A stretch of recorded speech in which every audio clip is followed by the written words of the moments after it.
So this Tim came to the rescue, and then the manager was like, all right, then do it. Thank you. I signed the book. Sure enough, someone came in and bought it afterwards, and, everyone loved it. It was a thing. But the guy wasn't going to let me do it until his assistant manager, Tim, swooped in and vouched for me. Okay. I mean, you know me, Brady. I have a reluctance to random audience interactions just when you're going about your daily life. But I do have to say, that swooping in is amazing. Yeah. I feel like if I'm ever in a situation where there's some kind of problem, I would love nothing more. Like, the border agent is giving me a hard time. And I would just love the supervisor to be like, hey, I listened to this guy's podcast. You should just let him in. And then it's fine, right? That would be great. It was a total rescue too, because I'd been a bit worried about doing it. Mm-hmm. And then I'd done it. And I was sinking, and I was thinking, oh my God, like I'm just a nobody, and this guy knows I'm a nobody, and now I look like an idiot. Right. And this guy just like suddenly turned me into a somebody for a few seconds just to like give me some like credibility. And I was able to walk out of the shop with my head held high. Yeah. I mean, I would describe it a little bit worse than that, because it's not that you look like an idiot. It's you're feeling like a nobody, and you look like a nobody who is grasping at the thinnest of threads to hold on to for any kind of notoriety. Yeah, yes, right. I'm in the acknowledgements. My name's wrong, but I'm in there. Yeah, I was mentioned in the acknowledgements. Please, let me sign this book. This is what notable people do, right? Yes. Oh, I'll put it on my Snapstagram. Don't worry, sir. Like, the book will sell immediately. It's not a good look, Brady. So that's why that is, quite frankly, an amazing save on behalf of an audience member there. That is a perfect save. Just for context, so people know, because now I'm feeling like an idiot on my own podcast. Okay, all right. I feel like we know everything we need to know here. I mean, people have a long history with you, Brady, and like they've listened to the show. I think people can surmise the situation here, but please give it a bit more color. It's an ongoing joke because Matt got my name wrong in the first edition of his first book. Right. And his new book is all about mistakes. Mm-hmm. He deliberately spells my name wrong. And it's like the final sentence of the final acknowledgement. It's like a punctuation point on the book, and we make a big joke about it, and it's like a known thing that if anyone buys one of these Bradley editions, right, I'll sign it as Bradley. Right. So it's not like I'm just like, my name is like in an index somewhere in a book, and now I want to go around and sign all these books. It's like, this is like a joke of the thing. And like, for the subset of Matt Parker fans who also know what Numberphile is and know who I am, this is like a little joke in the community that he keeps calling me Bradley. So do you feel better with that explanation, Brady? It made sense in my head. Right. Anyway, the book sold, thank goodness, because if I just vandalized this book and then no one ever bought it, then I would have felt really stupid. Well, you're being a good friend, supporting the book, going around into bookstores and signing it as Bradley. I just did the one. That was the joke. I said, this is the one and only that I give up. I thought you'd be there for me. Brady. The Tim pulled me out. You've put your foot back on my head and pushed me under the water. I have totally not done that. Brady. I mean, look, I'm just letting you describe the situation. And I think it's an amazing story. It is perhaps the best way an audience member, a Tim, could ever come in and save you from this horrific, uncomfortable situation. It really is amazing. There have been calls for him to get a Medal of Honor. I thought maybe that was overstating the case, but you're making me think maybe he does deserve one. I mean, the amount of social awkwardness avoided is tremendous. So, I mean, it can at least go into consideration. Yeah. This episode of Hello Internet is brought to you in part by Dashlane. We all have way too many passwords to remember. Way too many. So what do you start doing in that situation? You start having bad passwords and reusing passwords and having lame passwords. That is bad internet security. That is begging for some kind of problem. Enter Dashlane, the password manager endorsed by the Wall Street Journal, the New York Times, Forbes, and is the top-rated one on the App Store with an average score of 4.7. Dashlane generates secure passwords for you, so you don't have to worry about remembering which passwords have a number or which passwords require capital letters, or you don't have to have passwords written down on a little sticky note next to your computer. Dashlane will create the safest possible passwords and remember them for you automatically. And those passwords of yours are automatically synced across your various devices for a seamless browsing experience on anything that you're using. And that includes Android, iOS, Windows, and Mac. So if you want to give Dashlane a try, they have a free version that allows you to store up to 50 passwords on one device. So this way it lets you see if you like Dashlane, which you will. And then when you want to upgrade to the premium version, you can get 10% off with the promo code HelloInternet. So you can go to dashlane.com/HelloInternet and then enter promo code HelloInternet to get 10% off. The premium version is $4.99 a month, and this will give you unlimited password storage, sync your passwords across all of your devices, instant form and payment autofill, VPN and Wi-Fi protection, and a whole bunch of stuff. So once again, to try Dashlane, go to dashlane.com/HelloInternet and get 10% off with the promo code HelloInternet. Thanks to Dashlane for supporting the show, and thanks to Dashlane for keeping the passwords of 10 million users in 150 countries secure. I want to tell you a story of something that happened to me yesterday. Okay. And it's like a mystery that I want you to help me solve. Just to be clear, it's a mystery. It's not like a puzzle, right? Yeah, it's a mystery. It's like an Agatha Christie. Okay. I'm going to lay out the story and then you're going to tell me like how it happened or who done it. Because I can't figure it out. Okay. All right. And if anyone can figure it out, I think it's you. Oh, pressure's on now. So yesterday morning, I was recording another podcast with my friend Tim. Mm-hmm. He's in Australia. Mm-hmm. Right? And I spoke to him about an advertisement from our childhood that was on TV in Australia. Okay. And I had searched for it on YouTube before. It was for a car dealership, for a Mitsubishi car dealership. And it had this really terrible jingle that I wanted to discuss. It wasn't that beer commercial or whatever? What was the thing you liked with the beer? You're like, oh, this beer is really Aka or whatever? Yeah, it wasn't the West End one. No. Okay.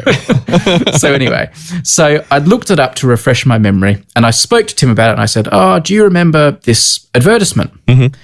And he said, no, I don't remember it, actually. And he had no recollection of it. And I thought, fair enough. Spoke about it for a minute or two. Conversation moved on. We kept recording. And I reckon 40 minutes later, completely unrelated, no segues involved, we were moving on to completely unrelated topic. He brought up the fact that he'd been searching YouTube the week before and had stumbled over this video about this incident that happened in a snooker tournament. A game of snooker, and there was this like argument between the players and whatever. And I'd not heard of it. I'd never seen it before. He told me about it. I was like, oh, I've never seen that. It's a really interesting story. I didn't look it up or search for it. I just heard his account and found it very interesting. Okay. I said, oh, nice one. That was it. Later that night, so 5 or 6 hours later, I was starting to edit the podcast. So I thought, first thing I want to do is I want to get the audio from that Mitsubishi ad. So I did the search on this Mitsubishi car dealership on YouTube. Up came the video and I was like, great, I can snatch the audio, a bit of the audio from this that I want to use for this podcast. Mm-hmm. And the second or third recommended video on that little bank on the right was this snooker incident that I'd never heard of, I'd never seen before, I'd never searched for, I knew nothing about. It couldn't be less related to a Mitsubishi car dealership video with 900 views from Adelaide. No links whatsoever. And it's there recommended on the right. Funnily enough, I was going to need to look for that in the next 20 minutes because I was about to search for it because I wanted to find out about it. I had no idea how the link was made. So the first thing I thought, like the obvious thing I thought was, maybe after the podcast, Tim searched for that Mitsubishi ad himself because he wanted to see the Mitsubishi ad. His previous search or something maybe had been this snooker thing the week before and they got linked in that way, which in itself I thought was a bit creepy, but it made sense. So I texted Tim straight away and said, did you look up on YouTube, search or do anything at all to do with that Mitsubishi car ad that I told you about? He said, absolutely nothing. He didn't look for it, didn't search it, didn't put a single keystroke into his computer looking up anything about that Mitsubishi ad. I didn't do a single thing looking for that snooker video. How the heck did my YouTube, connect that Mitsubishi car ad with a snooker video when the only link was a verbal discussion that I'd had with Tim while recording? I cannot figure it out. It's too much of a coincidence to just be a boring coincidence. My wife straight away said, your phone's listening. I can't believe it, but maybe it's true. I've always thought that's just like conspiracy theory, nutso stuff, that our phones are listening to us. But I can't think of any other reason. I can't do it. So that was going to be my question is, do you think that it's a device listening to you? I don't believe it, but right. It's almost like someone who doesn't believe in ghosts having a ghost walk in the room and saying, I refuse to believe in you. I don't know what else it could be. That's why I was hoping you would tell me the obvious thing that I've missed. The thing about, are your devices listening to you? I know plenty of people who talk about, I was discussing this thing and then I went on my computer and there's ads for the thing, right? And they're like, obviously my phone is listening to me and telling Amazon what I'm talking about, and they're putting ads on there. Like, that kind of stuff. Yeah. Like, I generally disregard that because, like, the banality of the coincidence is, like, so boring you could die. They're like, I was talking about needing this product that almost every human on earth needs. And then there was an ad for this product. Like, it fits exactly into my demographic. Like, they must have been listening. It's like, well, no, probably not. Be honest. Does my story sound like that? Here's where I'm going with this. Yeah. Your story is not one of those stories. Yeah. Taking it as read, it doesn't fit into the vast majority of, like, conspiracy theories about, my phone was listening to me and it showed me this thing. I don't think it fits into that. But the thing is, like, it's not crazy that the devices are listening. Thinking about in particular, like, last time I was in Las Vegas, the hotel that I was staying in had an Amazon Echo in the room. And it's one of these things, like, I looked at that Echo and I think, well, now you really are a device that just sits there and your whole job is to just listen to me. And it just kind of made me a little uncomfortable. And it was this weird situation where I was having this passive aggressive fight with the cleaning staff because I kept unplugging the Echo and then they would keep plugging it back in, which also kind of creeped me out because then, this is obviously an item on the checklist, or like they're using the Echo during the job or whatever. But like, how do you know every time to plug it back in? Like, I don't like this. I was discussing it with my wife, who thought I was being totally off the board paranoid. It's just like, what are you doing unplugging this Echo? Well, in order for it to recognize when you say, hey, Alexa, turn on all the lights, it has to listen all the time. Yeah. And, you take Amazon's word that they're like, it's only on the device, it's only listening for the trigger phrase, it's not really doing anything. It's like, but do I trust Amazon that that's true? It's like, well, I don't trust them any more than I trust Facebook, which is not at all. I trust everyone more than Facebook. But You know what? That's true. Okay. You know what? That is true. Facebook would be at the absolute bottom because, again, they have the spider bot CEO running it. Amazon is just above it.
we made fun of that Amazon Echo commercial years and years ago, which, by the way, I went looking for that a couple months ago and I couldn't find it. Amazon took down that original terrifying one where like the Echo follows you around the house, like it's looming over you in bed. Like I didn't trust those things, but I did eventually cave and I got Apple speakers in my house, and those do the same thing. Like they're just listening for Hey Siri. And it's like, do I trust Apple? I do, but just barely, but not a lot. Like it still makes me uncomfortable when I think about it. So like, I really don't think it's crazy town anymore to speculate on the idea that there is information being captured and it's being used. And your story isn't the craziest version of it. I do think you have the problem of like, how was the device listening? Was it the computer listening to the audio going through it? Like, what was it? Who knows? Like, was Chrome able to get access to just the system audio in a way that it wouldn't be able to get access to the microphone? Like, that's a possibility. I don't know how the permissions work. Like, the computer needs to ask to get permission for the microphone, but can the computer listen to the system audio, which is the way like we're running podcasts through the computer? I have no idea. Part of the thing though is I don't want to believe that this could possibly be true. And if I had to try to sit down and think, how could this happen without it being like, oh, the machine is listening? The only thing I can think of is that it's less of a coincidence than you think it is, because it's not like these are two unrelated ads. You're actually falling into the demographic of Australians of a certain age being nostalgic about stuff from their past. Oh, Gray, I think I've just come up with another theory, which is maybe even more obvious. Okay, what's the obvious theory? Maybe the mighty algorithm in the sky and all the, the stuff that's understanding us has just linked Tim and I as friends, as individuals, like our profiles. It just knows that he and I are mates, and it knows that he was searching for those snooker videos last week, and it knows that I was searching for this Mitsubishi car ad, and it's just like personally linked us. Maybe that's part of how the algorithm works. It figures out who your friends are, and it just starts recommending to you things that your friends are looking at. That's a possibility. I don't know if YouTube does that. I've never heard anybody who talks about this stuff knowledgeably knowing about YouTube doing recommendations on an individual level like that. I don't know. They don't make a lot of noise like Apple does about supposedly anonymizing your data, so like they don't consider you as an individual in any way. I think Google almost certainly does want to consider you as an individual. So that's a possibility that they just know like, oh, these two users have similar behavior. If it's not like, oh, your machine is spying on you, then it has to be something like, it's just less of a coincidence than it seems like for reasons that are non-obvious. I mean, I don't think it's a coincidence at all, but yeah. But like, that's the one possibility, right? Is like, it links you and another user's behavior and it's recommending similar videos, or searching for things from the past is a kind of demographic behavior that actually does link these videos, even though they don't seem like they're really related. That would be my guess. But it is a creepy world that we live in where you have to think about, what do the machines know about you? And like, how are they recommending and shaping your behavior? I mean, this snooker video stood out like a sore thumb amongst all the other videos in the recommendation. It was weird. Yeah, it's a thing I've been thinking about a lot related to a bunch of different platforms. But I'm aware of YouTube always wanting to try to like shape my viewing experience. And so sometimes I don't even want to click on a video that I think I might be interested to watch because I feel like, oh, YouTube, please, I don't want you to like start me down this rabbit hole of assuming I want to see everything in the world that's related to this. I once did an interview, like on the record, like I made a video with the guy in charge of the YouTube algorithm, and he said on camera that exact same thing. Even he acknowledged that. Okay, you got me. I clicked on it, but it doesn't mean you have to show it to me for the rest of all time. He realized that as a bit of a weakness. Even he was like saying, okay, I watched that one surfing video. Guilty. Please stop the surfing videos. Yeah. I mean, if YouTube is doing something like figuring out who your friends are and recommending videos based on your friends' viewing, I'd feel pretty uncomfortable with that. I wouldn't then want to have to double think about it, where it's not just, oh, my recommendations have been ruined because I watched this one video.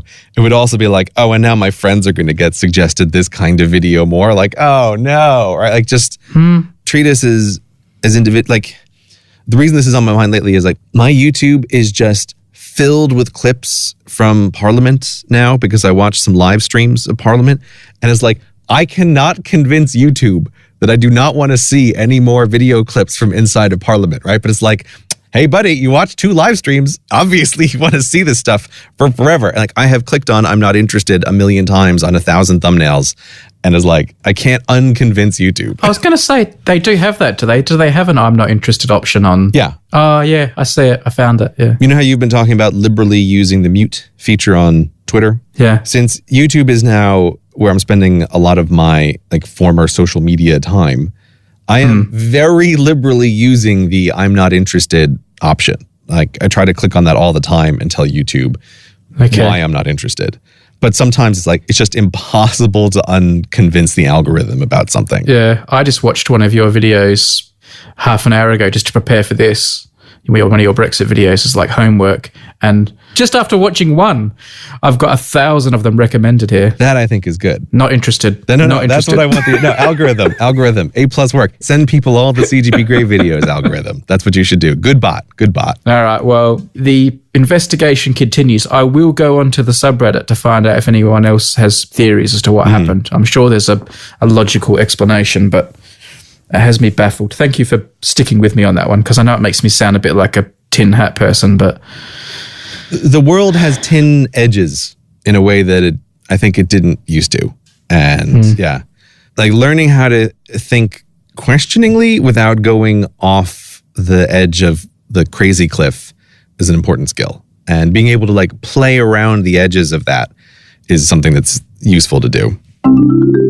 In a world where you're often on Wi-Fi, monthly data plans for your phone seem a bit antiquated. With Ting, who are sponsoring today's episode, you're only going to pay for data that you've used at the end of each month. Ting offers nationwide coverage on both T-Mobile and Sprint, so the phone you've already got is probably going to be working. Just grab a SIM from the Ting shop and you're off. There are also more savings to be had by putting multiple phones on a single Ting account, because the usage is shared across all your devices. Ting's red hot on customer support. They offer help via the phone, chat, email, social media. Plus, you can get technical support via Discord. Very modern, these people at Ting. I'm not even on Discord yet. Now, look, there are no contracts with Ting. You're not going to be locked in for life. So why not just try a month, no strings attached? You can use them with any phone, from your Galaxy Note 9 to your latest snazzy iPhone. And here's the best bit. If you go to the website that I'm about to reveal, you can get $25 off your bill. Now, when you consider the average Ting monthly bill is only $23, that's quite a saving. The address, hi.ting.com. I like that one. It's clever. That's hi.ting.com. $25 off, people. You're only paying for what you use. And by the way, also, if you like, you can use that $25 off on a new phone from the Ting shop. So check them out. hi.ting.com. And now thanks to them for supporting this episode. So, you did mention Parliament. What's going on? Well, I know what's going on, but... I was going to say, you know what's going on, Brady. You've been watching live streams of the end of the world, have you? Oh, man. Well, as you know, I did make a couple of Brexit videos, and I emerged from a normal isolation to a few weeks ago catch up on all of the Brexit news that I could to try to make a couple of videos.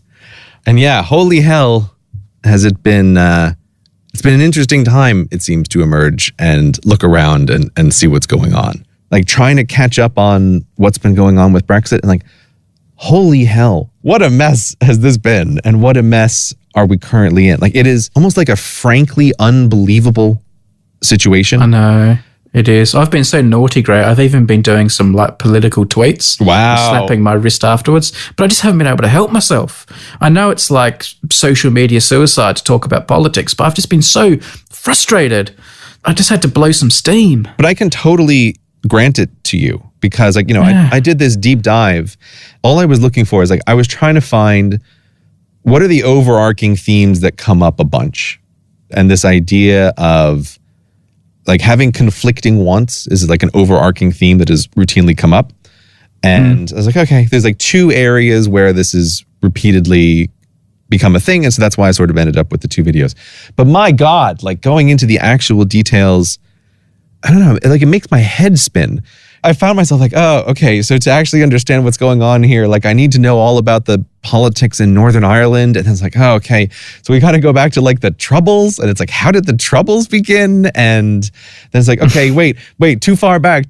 Wait, what is the balance in Parliament right now for what people are arguing over? It's really quite astounding. And even for me, like, not a real newsy person, normally when I finish a video, it's like closing a book and putting it on the shelf for a topic forever. Like I never think about it again. It's like, great, this is done. Like it goes into the archive. But I think this is maybe the first time ever I finished a couple of videos, and then that was the week where there were like 3 votes in a row. And I just had the Parliament on live for a huge portion of time. I was just watching it. I'm like, this is incredibly atypical behavior for me, but it honestly felt like there's only 2 levels of understanding of this problem.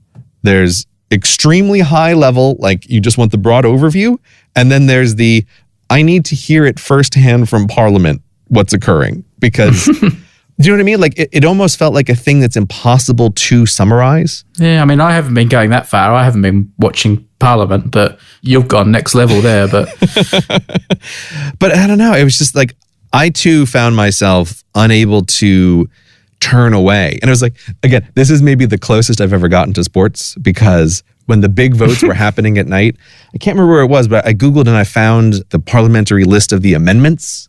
And so like I had like, okay, here we go. What's coming up next? Amendment I, right? And I'm looking at it on the list and I'm like, oh, Amendment I changes this paragraph over here. And I'm like, okay, we're gonna let's see if this one passes, right? Because they, before they do the vote, they vote on all these amendments. And it's like I was right there with it. I was in a little cabin literally inside the Arctic Circle, but I had Wi-Fi and I was like constantly updating to see what the results of the votes were. It really is an unbelievable situation. And it's an unbelievable situation on absolutely every level. What have you thought of Parliament? I mean, you're watching it at peak craziness, but it's always pretty crazy. Yeah, I am watching it at peak craziness. I mean, look, I have over the years tuned in and out sometimes of watching Prime Minister's Question Time. Because even when I was younger, I remember my dad would sometimes, like in the morning, just put on Prime Minister's Question Time as like an interesting thing to watch. By the way, all the people who are rushing off to Reddit to complain about Gray calling it Prime Minister's Question Time, don't bother. Why? What is it? It's called Prime Minister's Questions. Oh, whatever. Listen, hear me out. There's a certain subset of people who it's like apostrophes. Because there's a famous political TV show in Britain too called Question Time. Right. People often like conflate the two. And it's a favourite pastime of people telling people off for saying Prime Minister's Question Time. I mean, I'm sure, but this to me is like the daylight saving time versus daylight savings time. Yeah. It's like, yes, I will grant that you are I just correct. don't want to have to wade through them on Reddit. I don't care if you say it. I'm just saying don't go onto Reddit and talk about it, because it makes it hard to find the diamond comments when every third comment is someone thinking they're the first person ever to point out that it's not called Prime Minister's Question Time. Okay, well, I'll keep the Reddit clean, guys. Right? So for people who don't know, Prime Minister's Questions is this time when members of the Parliament like basically get to ask questions of the Prime Minister. And it's basically just a big shouting match. Well, that's the thing that's amazing about it, because I don't know how the Australian system compares. Similar. Okay, like I've never seen Australian Prime Minister's Questions Time down under. Like I don't know how that goes. Yeah, it can get pretty raucous. Yeah, but like my frame of reference is the American House of Representatives and the Senate, which is so boring. You could use it to interrogate prisoners. It is like a joke in America that C-SPAN, which broadcasts what Congress is doing, is just ungodly dull. You cannot believe how boring it is. And Parliament, for whatever its democratic flaws might be, my God, is it fantastic to watch. Like it is a great show. But I think if someone is unfamiliar with politics, you might assume that like it should be the reverse, that American politics should be full of lots of like yee-hawing and shooting at the ceiling and people yelling at each other, and that the British version would be all like staid and formal rules. Yeah. But like British politics is unbelievable. Like I kind of love how often they will just directly insult each other. Like someone will get up and be like, they'll give their speech and then another guy will pop up and he'll be like, the right honorable gentleman from North Shropshire doesn't know which end of a sheep to shag, right? And it's like, rah, and everybody starts to yell. And it's like, it's always amazing. And it just... If he's from Shropshire, I'm sure he knows which end of the sheep to shag. It's like, it's unbelievable. And I think there's a couple of contributing factors to it. One of the contributing factors, I'm absolutely convinced, is the smallness of the room that they're in. Right. There's a little table in the center, and I don't know, what is it, 3 rows of benches behind them? There's not even enough seats for everyone in that place. Yeah, it's this tiny room. And so when the different sides are arguing with each other, like, you're right in the other guy's face, you know, and they're right there. In my head, I imagine that room is incredibly overheated, and so it makes everybody angry. Right. Whereas, you know, the American House of Representatives is a gigantic cathedral that seats 500 people. And, you know, they all have their little assigned seats with their adorable name tags in front of it saying, oh, this is the senator from the great state of Utah. And they're a million miles away from yelling at the guy from Maryland. And it's just like, it's just not the same. So I honestly think it's a good thing, even though like it's raucous and it's yelling. There's something about it that feels more honest. It is still a game of politics, but then like the formalness or the weird politeness that I'm sort of used to from most of American politics is this like weird indirectness. So I don't know, but like, do you agree or not? I hate it. I hate questions. No, I hate Prime Minister's questions. Really? Yeah, because it's still everyone trying to get that soundbite on the news. And it's almost like, you know, it's like kids posing, Mummy, look at me, take a picture of me, use my soundbite on the news. And like someone will just ask, like, because the opposition leader will get like 3 or 4 questions as part of the rules. They get the first few questions. And he's not even asking questions. He's just trying to get that snazzy soundbite that someone's written for him to get on the news. And it's so transparent. And I know this is like a bit of a common complaint about politicians, but there's no actual like questions being asked and answered. It's just trying to ask a controversial question that will get you on the news, and then the Prime Minister never answers the question and just says what she wants to say. And it's almost like, did you hear the question? That wasn't even the question you were asked. Why are you saying that? But that's just how politicians answer questions. And then it starts alternating between government questions from like, you know, friendly MPs and questions from opposition MPs. And it goes from these ridiculous antagonistic questions that are just sound bites to get on the news to these Dorothy Dixes that are like, oh, can the Prime Minister please tell me how wonderful the government has been on the issue of animal rights for the last 20 years? And the Prime Minister can launch into some pre-prepared, you know, message of the day that they want to get across. And it just feels like a complete and total waste of time. You know, they get heated and there's yelling and people get told off and it becomes a bit of a shouting match. But again, they're just doing that to try and get on the TV, and I don't know. Letting TV cameras in there seems, dare I say it, almost like a bad thing. Really? I wouldn't change it. Okay. And people have to see what's happening in their parliament. Okay. I think it's important. But letting the TV cameras in there, it's almost like switching a camera on in a room full of vloggers. For a minute there, I was like, can I push Brady into suggesting that there should be, you know, no cameras in government? Like, oh, no. I mean, televising court cases has always been a fraught issue, and a lot of people still don't support it, and I completely understand. And the same things, the same reasons for being cautious about televising court cases is the same reason televising Parliament has turned it into a bit of a mess. Yeah. I'm not against televising Parliament. I'm in favour of it. I mean, if we didn't televise Parliament now and just locked them in a room and told them to sort out Brexit, maybe they would.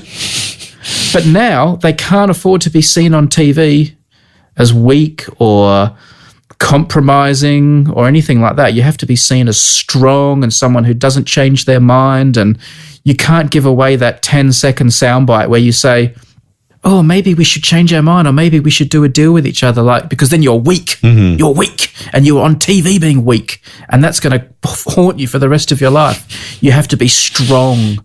You have to be a strong leader on TV and aggressive, and I think it results in bad leadership.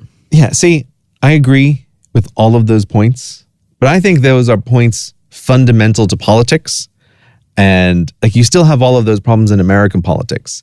And so I think this is why I like the raucousness. Yeah, American politics is completely televised as well. Yeah, but I mean, like, if we're going to have people who don't answer questions and people who can't compromise in the public eye, at least I'm going to like seeing them get angry and insult each other in a tiny room, right? Like, it's way better than just having to listen to boring speeches where they're doing the same thing, but at 1/10 the speed and 1/1000th the fury level. And even though she doesn't answer the questions, and this is true of all prime ministers, not just the current prime minister, even though the questions, rarely are being properly answered, in my opinion, I think it is good that once a week, the person leading the country has to get up in a public forum and at least be, have their feet held over the coals, even if they do avoid answering some of the questions. In other countries, your leader can just say, no, I'm just, you can't have access to me. I'm above all this. So I think that's positive. Yeah, I completely agree with that. However, having said all of this, right, I have a complaint to lodge with Parliament.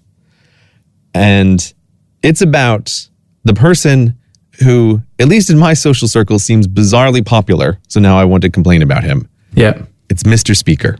John Bercow is the current speaker. Okay. I was like, I have no idea what his name is because he's just Mr. Speaker. It's the guy who, he's doing the Speaker of the House role. So it's the role. It's kind of like the chairman. He's the chairman of the meeting, isn't he? Yeah. Yeah. He's the chairman. He's not part of the debate. He's the person that you need in one of these situations. There needs to be He's the referee. Yeah. Someone who's like the ref, who's like, hey, here's a bunch of rules. You talk, what's the procedure going to be under these things?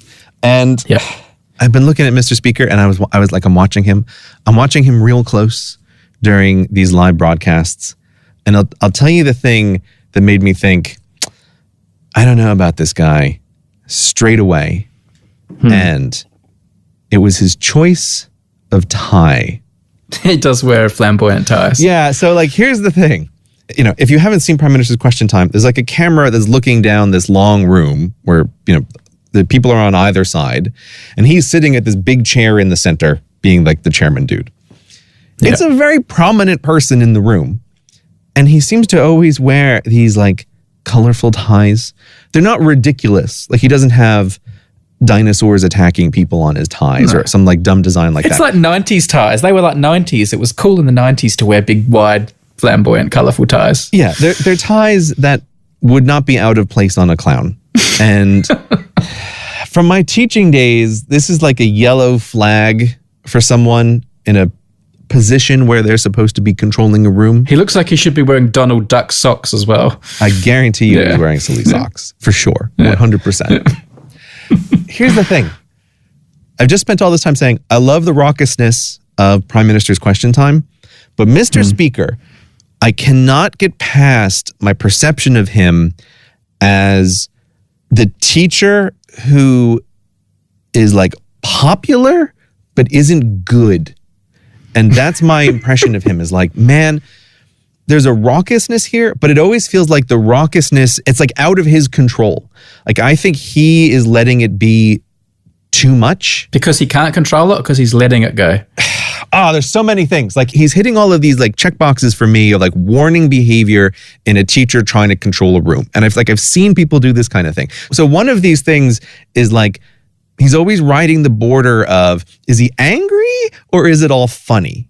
Right? So that then has people in the audience, people in the class, always kind of like pushing the boundaries of, oh, he's clearly smiling because he thinks that this behavior is sort of funny, at the same time that he's yelling, order, order, asking for the room to be order.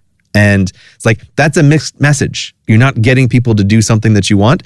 And you can go on YouTube and there are all of these clips of him saying order 10,000 times in all of these different ways. And people are like, oh, it's great. I love this guy yelling order, order. But to me, it's like, no. This is the fundamental problem here, dude. You're issuing threats without ever following up on them. And so the word order means nothing. It means nothing to the Parliament because they know you're just going to say it 30 times. And all the people in the room are doing is gauging like, is he actually getting angry? So he's not controlling the room through his words. It's like he's controlling the room through how much can the parliament push him, which is no control at all. And I find it frustrating because it's like, raucousness is good, but it has to be controlled. Like, we need boundaries for this. And I just don't think he's doing it well. It's a pretty hard job controlling that group of people. Okay, don't get me wrong. I understand that it's a hard job, but I think like a perfect example of like a problem that happened, the details don't really matter, but basically he eventually had it with like some Scottish MP and he kicked the guy out, and then the whole Scottish delegate walked out of Parliament. This is the problem. Yeah. But here's what I think the fundamental problem with that was. And it's like, I did this too in my early days. He got like angry and kind of arbitrarily enforced, I'm going to kick this guy out, which seems to be his only real power. Like, he can expel someone from Parliament. Yeah. And it's like, people did get angry when he finally kicked someone out because it felt like nonsensical, right? Like, oh, you've yelled order 5 times and now this guy gets kicked out. And so we're all furious that our colleague has gotten banned, so we're all leaving. And I feel like if he yells order, people should know like it's serious, right? That like he's going to yell order at you, and then if he has to yell order again, you're out of here. Like, he wouldn't have to do that very often before people would actually start coming to order when he yells order. This is like an age-old problem, Greg. This is true everywhere in the world. This is true of soccer referees. A soccer referee makes a decision, and notoriously soccer players all run up to the referee and say, oh, that was bad, you shouldn't have done that. And they all crowd around him and try to like, you know, almost bully the referee. Mm-hmm. And the referee just says, go away, stop. All the referee has to do once is pull out the red card from their pocket and say, you're off, you're out of the game. And then everyone would run away and not do it anymore. Mm-hmm. But the referee's not willing to use that power. And it drives people watching crazy. But you also kind of have to realise that the players are more important than the referee, and the people doing the talking in the parliament are more important than the speaker. Here's the conflict. At any particular moment, I'll agree with you. And at any particular second in time, that statement holds true. But over the aggregate course of a session of Parliament, that statement is not true. Because without rules, we have nothing. We have no civilization. Everything crumbles to dust. And so I totally think that for something more important than a soccer game, like, I don't know, the government, you can have raucousness, but when the speaker calls to order, like, he has to be able to back that up with the real threat, because otherwise it becomes like this weird, arbitrary thing of like, every once in a while he kicks someone out and like, who knows when that's going to happen, but it never happens enough that anybody feels like it's any kind of threat.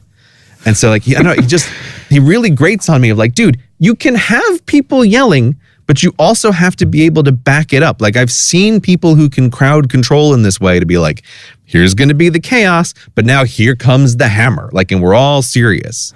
I almost want to take him aside and be like, hey, listen, if you're just going to change one thing, at least when you're trying to get everybody to be calm, don't start talking before the room is actually quiet. This is like teacher 101. If you need to say something important, wait until the room is actually totally quiet before you start talking again. Don't wait until it's just like kind of quiet and then you talk, because if you do that, the volume immediately goes back up and then you're yelling order again and we get nowhere. And the sport of rugby, people know, the players know, you do not argue and get in the face of the referee. And if you do, you're off the field. And when a referee makes a decision in rugby, no matter how bad it is, the players just like steer clear and don't all like surround him in a circle and start the bullying, because they know you just don't do that in rugby. The marker has been laid down. I don't mean to go off on a rant on Mr. Speaker. I think it's just I've been having this frustration because I've been polling all of the people in my life for their like Brexit odds, because I've just been kind of interested in like, oh, what do you think's going to happen? What do you think's going to happen? And near universally, you know, people tell me whatever they think their Brexit prediction is. And then they also throw in a like comment about how they really like Mr. Speaker and he's funny. And it's just like, it's been driving me personally crazy. Are they American? That must be Americans that say that. No, they're not entirely Americans. Thinking it through, like it's actually disproportionately people from Europe. That might be partly what it is. Right, not Brits, yeah. Because Brits are quite used to this. And he's quite a polarizing character, the speaker. Even before all the Brexit stuff, he's always been a person who enjoys the limelight, it would be fair to say. And his wife very much enjoys the limelight and goes on like reality TV shows. And oh, no. Okay, that's bad. There must be a video in it somewhere for you, because the role of speaker is so fascinating in the British Parliament, because they appoint the speaker and then both parties agree to never run against him or her in elections. It is a strange thing. Like, I don't understand. I mean, to be fair, I don't really understand the mechanism of Speaker of the House in America. Like, I don't know how dissimilar or similar it is. Right. I think more than this weird thing about how, oh, he's a member of parliament and no one's going to run against him in his seat, it really feels like the person who is chairing the meeting shouldn't be a member of parliament for one of the teams. Yeah, but when you become the speaker, you sort of half put that to one side. You are supposed to become a bit more neutral, but you also still have to like kind of realize you're working for the government. Yeah. Like the Speaker of the House of Representatives in the US is a complete politician, aren't they? They're like a political leadership role. That is totally true. But I also I don't know, because, no one can watch more than 30 seconds at a time. I don't know how much the Speaker of the House is running the show in the same way that like the chair does. Like, they may very well be doing that. But like, if that is the situation, I would still feel like, I don't know, this feels like a position where we should have like a librarian should be appointed to this position, right? Like someone who's not intimately involved in this way. It feels like it's begging to be a at least somewhat politically neutral position. And it feels strange that the party in charge just picks like, oh, this is the person who's going to chair it. I have to say, I don't think this is a problem with the parliamentary system, the fact that the speaker is appointed, because they're usually appointed on the nod of both sides. There's someone that both sides say that they can handle. They do become a neutral person. I mean, John Bercow, the current speaker, is, well, in the last few weeks has become notorious for not doing what the government wants always. I mean, it's become a real sticking point, obviously, in the last week or two, that he went against the government's wishes and how they wanted things to be run. There haven't been a lot of really, really bad cases where the speaker has been perceived to be too biased. I don't think it causes the problems that one would imagine, that the speaker is just appointed from the benches of the majority party. It always seems to work. They always seem to agree on someone who everyone can get along with, because if you couldn't, Parliament would grind to a halt. Yeah, I mean, that is fair. And again, on my list of frustrations, his neutrality or the fact that his seat is unrepresented is like, these are the minorest of concerns. And my majorest of concerns are, dude, you need to back up your threats. Well, it seems like your biggest concern are his ties, if we're going on the order that you raise the issues. Well, no. It's just like the tie is that's what made me squint my eyes and think, I have a mental model of what kind of person you are based on like teachers. Me with people who wear hats. Yeah, it's like that. Like, I have an idea and we'll see if this is verified. And sure enough, it was. And the Scottish MP thing walking out was like, you totally caused this problem with your inconsistency, dude. Like, this is not, this has nothing to do with them. And this has everything to do with you. And also, YouTube's just been driving me crazy with recommendations of like compilations of him and funny moments in Parliament. I'm like, I can't stand this. Like, I can't, you're driving me crazy. He loves it. He loves it. Those compilations just make him do it more. He loves the attention. Oh yeah, I totally think sometimes he's doing the order for the cameras. Like he 100% is. And that is a great frustration. But I have been sucked into the like sort of news cycle, and at time of recording, who the hell knows what's going to happen? But it really is all up in the air at this point in time. This episode of Hello Internet is brought to you in part by CuriosityStream. CuriosityStream is the subscription service with over 2,400 documentaries and non-fiction titles from some of the world's best filmmakers. This includes original content featuring Stephen Hawking, Sigourney Weaver, Mikio Kaku, and many more. And you can watch it on so many different platforms, on the web, on your Roku, on your smart TV, on iOS, on Apple, Amazon Kindle, anywhere. And because this is the internet, It's available worldwide. The content spans science, nature, history, technology, and so much more. For example, a documentary that's caught my eye features all of the underwater parts of the national parks. The national parks are gorgeous, but I never really thought about places like Devil's Hole, an underwater cave inside of Death Valley National Park. Very cool. So go to curiositystream.com/Hello Internet for unlimited access to the world's top documentaries and nonfiction series. And for our listeners, enter promo code Hello Internet when prompted during the sign-up process, and your membership is completely free for 30 days. That's curiositystream.com/Hello Internet. Thanks to CuriosityStream for supporting the show. There's one more burning issue that I really was hoping to raise in this episode, Gray. Okay. Now, I could cut straight to the chase, but that's not my style. Right. No, we get the Shaggy Brady story first. Yep. I prefer to think of it as a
and kick me while I was down. I don't give a fuck. I don't care what you tweet, other than like when it's fun to like if you're tweeting about me, I don't care. When you're tweeting about a big idea, it's more fun to make fun of it.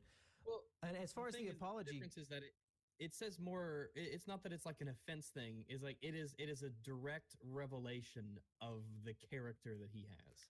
Yeah, I guess you could say that. I personally really didn't care at all. And as far as your apology goes, I truly hate apologies. So yeah, you can take it back. It's not that I don't accept it; it's that I don't want it. I don't care. Yeah, it's super fun to have a beef news. Yeah. Someone half-heartedly admitting and bending the knee to the criticism coming at him rather than to you. Your mic's all over the place. Yeah, you're really robotic right now. Shit. But Quentin, I know in the lefty circles, apologies mean everything. To me, I don't care about apologies. Do they? Usually apologies. Yeah, I'm one to even think that you should never apologize. That's how I feel too. Never apologize. They'll jump on that. Once you admit guilt, they'll be doubling up on that. Yeah. They'll hit you a second time. See, we were right. He isn't. Apologize again. He's a transphobe. He is a homophobe. All right, if we're done with Quentin, and now that Rusty's gone and trying to come back, you guys might have answered something like this a million times before, but I really wanted to probe your brains real quick. Because I think, based on the videos I've watched from you two, you are the experts on what went wrong with the new Star Wars trilogy. So I would like to know, if hypothetically this happened, they said, hey, you guys know what's wrong. Can you guys fix Episode 9? What would you want the story and the characters and all that to be in Episode 9 to fix the tragedy that is the sequel trilogy? Do we get complete freedom? I would imagine so, yeah. We enter into a time vortex and we go back 40 years. Not even kidding. I would retcon Episode 7 and 8. I would just I would do that. If it was possible, I would do that. You don't think there's any possible way with the way that they've configured the pieces on the board that you can still win the game? Well, I think I'd need 2 films to fix the other 2. I'd need loads of time to try to account for everything. Luke would have to be an evil clone or something. Yeah, they accidentally stumbled into the Negaverse or something. But is it really, how do you fix Luke? How do you fix Han? How do you fix Chewie? All this stuff. How do you can't take it back. I think it'll be so forced to just throw in all this exposition. It's like, oh yeah, none of those were the real ones. They're all fine. Just don't worry. The meme that I keep seeing is that the title crawl at the beginning just starts off with "It was all a dream" and then continues. The title crawl. Well, shit. It's funny because people are upset at the prequels, obviously, because they sort of ruin the bits of the Force, bits of Jedi for people and everything else. But they didn't touch Luke, Han, and Leia. They left them alone because they couldn't possibly touch them because it's based before them. Best they can do is have them as babies, which they do, but that's not going to ruin to know that they were babies once. But to take that moment where you're like, the end of the trilogy, everybody wins, everyone's safe, everyone's alive, woohoo, and then it's like, nope. No, we are right back at square one within the lifetimes of all these characters. Deadbeat dad who's depressed, fucking dies. Leia incompetent, flying through space. Luke who's just not even Luke. You're just like, why do you hate Star Wars? Why did you do this? Do you think that I would kind of prefer if they just said Episode 6, we're done. 1,000 years in the future is when we pick up. Well, yeah, I'd be on board with that. I was going to say, if Rian Johnson does potentially get his own trilogy where he can make up his own story with completely original characters, would you be interested in that because it doesn't affect the past of what we know? Almost literally take anything else. Yeah, people say, would you prefer George Lucas to have made Episode 7 and 8? I'm just like, easy, yes, absolutely. Well, yes. yeah, but I'm saying, would you watch Rian Johnson's original trilogy based on Episode 8? I think it should be better because he's not damaging pre-established stuff at that point, right? He's making... Yeah, at least he's fucking up his own shit. Yeah. Right. Yeah, I liked the directing in the movie. I don't think he's that great of a writer. People always say, but he's objectively good. He did Ozymandias in Breaking Bad. Yeah, but he didn't write that. He didn't write it. He didn't fucking write the greatest episode. If you watch the episode, there is lots of good direction in it, and it's like, yeah, I actually do think The Last Jedi has loads of gorgeous cinematography and choices for direction, I guess. Right. It's just the keep him away from the script. Holy shit. Yeah. And his attitude really puts me off as well. Like the way he's handled all of this and the way that he's responded. Like he is a petulant little child. Well, that might tie into the theory that both, I think, you guys and Red Letter Media addressed, that he's been trolling us from the very beginning. And I really want to believe that, because if so, it's very, very funny. Look at all the damage he caused to one man. Yeah. He's just the world's biggest shit lord. The idea that it's like, if you were going to destroy Star Wars, but you didn't want people to tell that straight up, it's like, this is kind of how you would do it. Exactly. Like, you'd be like, yeah, I totally made a Star Wars film. And you got people, some people love it. Like, yeah. like, oh, right. This is working really well. He made it as bad as he could, and people are defending it. I don't think you can make a Star Wars movie that people wouldn't defend. Like, that's how crazy that franchise is. And you could say the same for me. You'd be like, oh, well, there's no film that you won't hate now because you're so in love with the OT. And I'd be like, oh, well, I enjoyed Rogue One. You know, I thought actually The Force Awakens was fun until I started to think about it. At least Rogue One, it was the most harmless of them. Yeah, harmless. I guess you could say it didn't fuck up a lot of like other things that we really enjoyed. A lot of it was still boring though. Yes, and I didn't care about anybody. Yeah, except the robot. Yes, except the robot. I legit was sad in the cinema when the robot died. I was like, oh man. You see, we're 1 for 2 with new introduced quirky robot characters. Oh, you didn't like the feminist robot in Solo? Okay, so Mahler and I have a little bit of a disagreement. We can't decide if she's a parody or not. Yeah, I thought it was satire. I thought she kind of was. The only reason I'm not on board with that is because of the death scene. They sell that so like seriously. Yeah, it's They're like, if you don't cry along with Lando here, then you have no heart, sort of thing. And I'm just like, is this a joke? Well, it might be that Lord and Miller intended it to be a satire, and then when it got handed over, they like had to make it more serious. That is a strong theory, I think, would explain it. Rusty, what do you think of the new Star Wars movies? I'm glad that they're making the last one. Nope. You think it'll stop with 9? Yeah, I don't know. They're just not. I mean, a couple of them I liked. I liked the what was it, like the prequel Rogue One, I think. Yeah, we were just talking about that. Yeah, I like that one, but I didn't like whatever the last one was. That was absolute shit. Solo. I saw it twice. You saw Solo twice? Oh no, I didn't see Solo. Fuck that. Oh. Episode 8, you mean? Yeah. Episode H. Yeah. You should watch Solo. They fight an Elder God in the middle of space and throw it down a black hole. Oh, okay. Yeah, it's like a Cthulhu monster. It's actually worth watching. It's like a fucking Cthulhu monster. Look at the clip on YouTube. You'll just be like, how the fuck does this happen? It's what is the context for this? Awful. The movie's kind of awful. A little bit. If you could see it for free, then you should. I mean, the fact I've seen all these recent ones, like all of these new Star Wars movies coming out, except for Solo, and I can't remember what happens in any of them because I just store none of it to memory.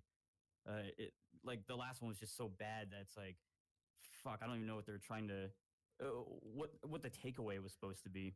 Yeah, and it's hard because there's a new Star Wars movie every single year, rather than back in the day it was like 3 movies every generation. So there's less to really pay attention to. Yeah, because there's too much shit.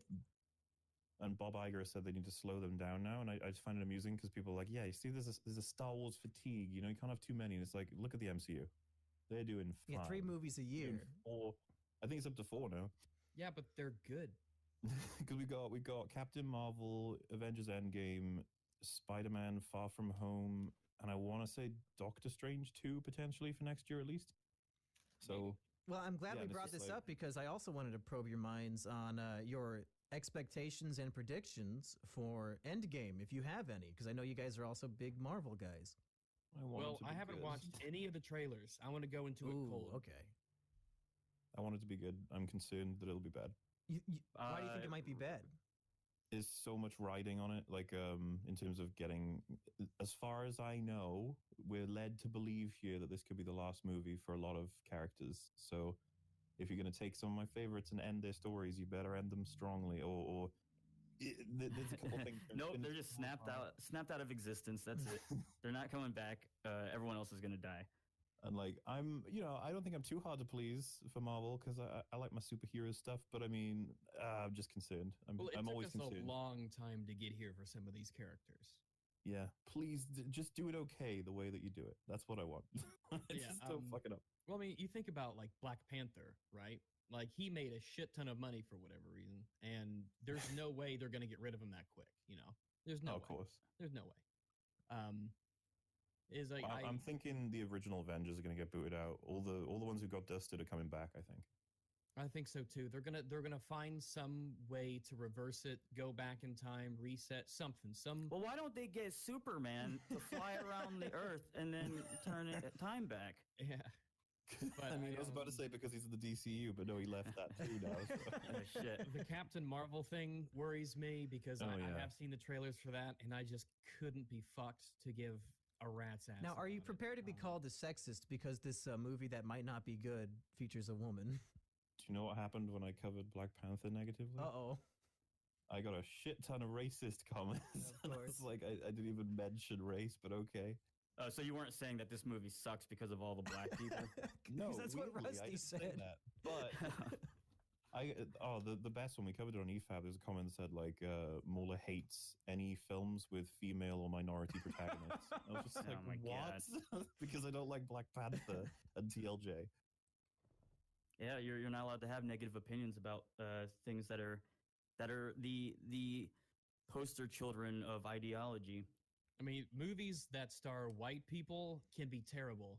Yeah, look at Quentin movies reviews. that have women and minorities, they cannot be bad. That's right. That's fair. Because the only reason why people hate the last Star Wars, not Solo or whatever, was the only reason why we hate it is because we hate women being powerful. That was Macintosh's take. He said people hate it because it was a film about women sharing their ideas and men needed to listen to them. Well, you know what? That's also why I didn't like it. I wanted to see a fucking Star Wars movie, not fucking women sharing their ideas. Well, those ideas worked out really well. That's a strong point for feminism. Yeah, if you remember, they start with 400 people in the resistance and they end the film with like 20, if that. Yeah, everyone just left it. Like, we're going to start a new resistance. No, they're all dead. Like, if the point here is that. Oh, yeah. Yeah, that's right. Holdo did all right. His plan was okay. Not everyone died. Great. Yeah. Some people fucked up and lived, so. All right, boys, we covered everything that I had on my plate today. Rusty, is there anything else that you think we should do while we're here? I can't think of anything. Well, if you guys want to plug your shit, please plug away. Just hope that your channels aren't deleted, because it turns out they can just be deleted overnight. So hopefully by the time this goes up. I love YouTube and everybody who works there, especially Susan White. I love them all. Do you want to go first, Rex?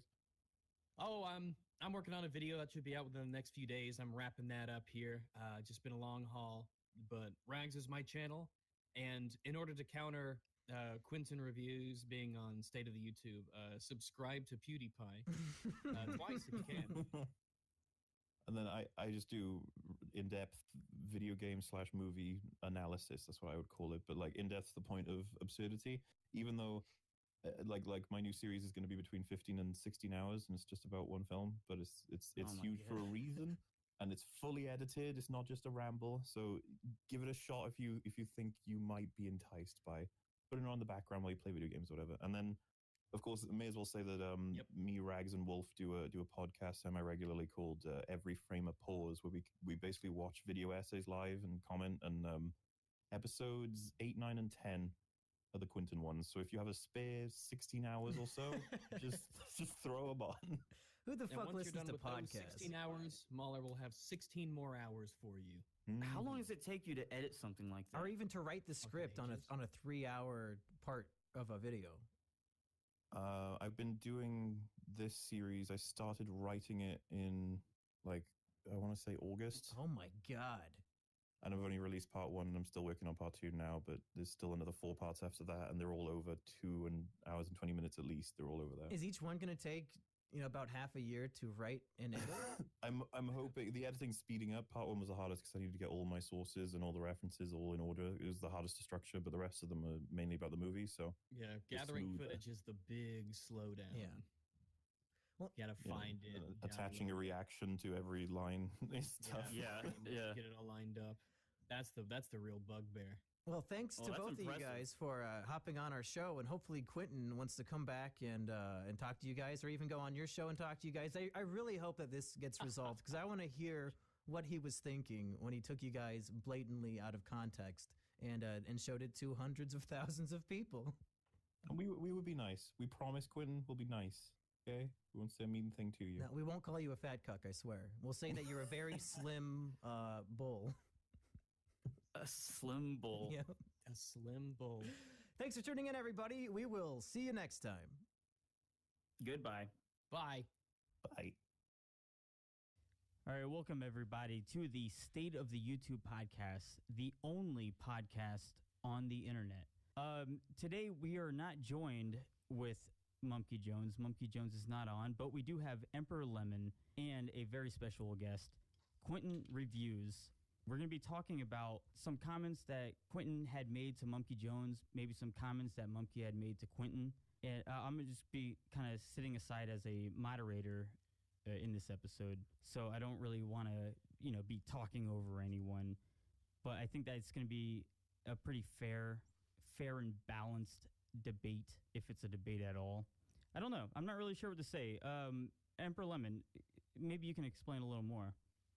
Okay, everyone. So for those of you not familiar with the whole situation, we're currently recording this on the night of December 15th, 2018.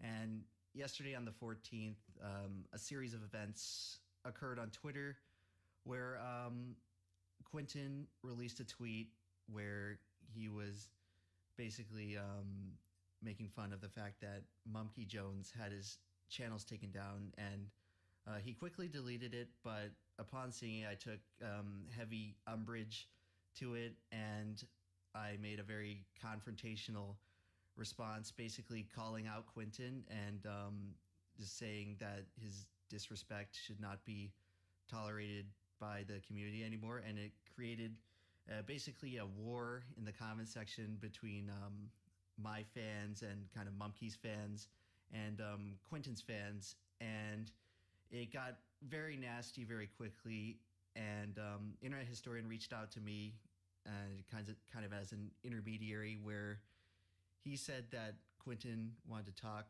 and so I got in contact with Quentin on Discord, and we agreed to settle this on the podcast, settle it diplomatically, where hopefully we can come to a greater understanding of each other. I would like to apologize for the tweets I directed at Quentin yesterday, because I feel like they were too confrontational. And even though a lot of people have construed that to me kind of sending people after Quentin, you have to take my word that it was not my intent for that to happen. I was just very upset over the situation, and I was I just took it as a very personal insult based on just kind of my friendship with Mumkey and my anger over the situation. And I made it way too I could have handled that in a much better way.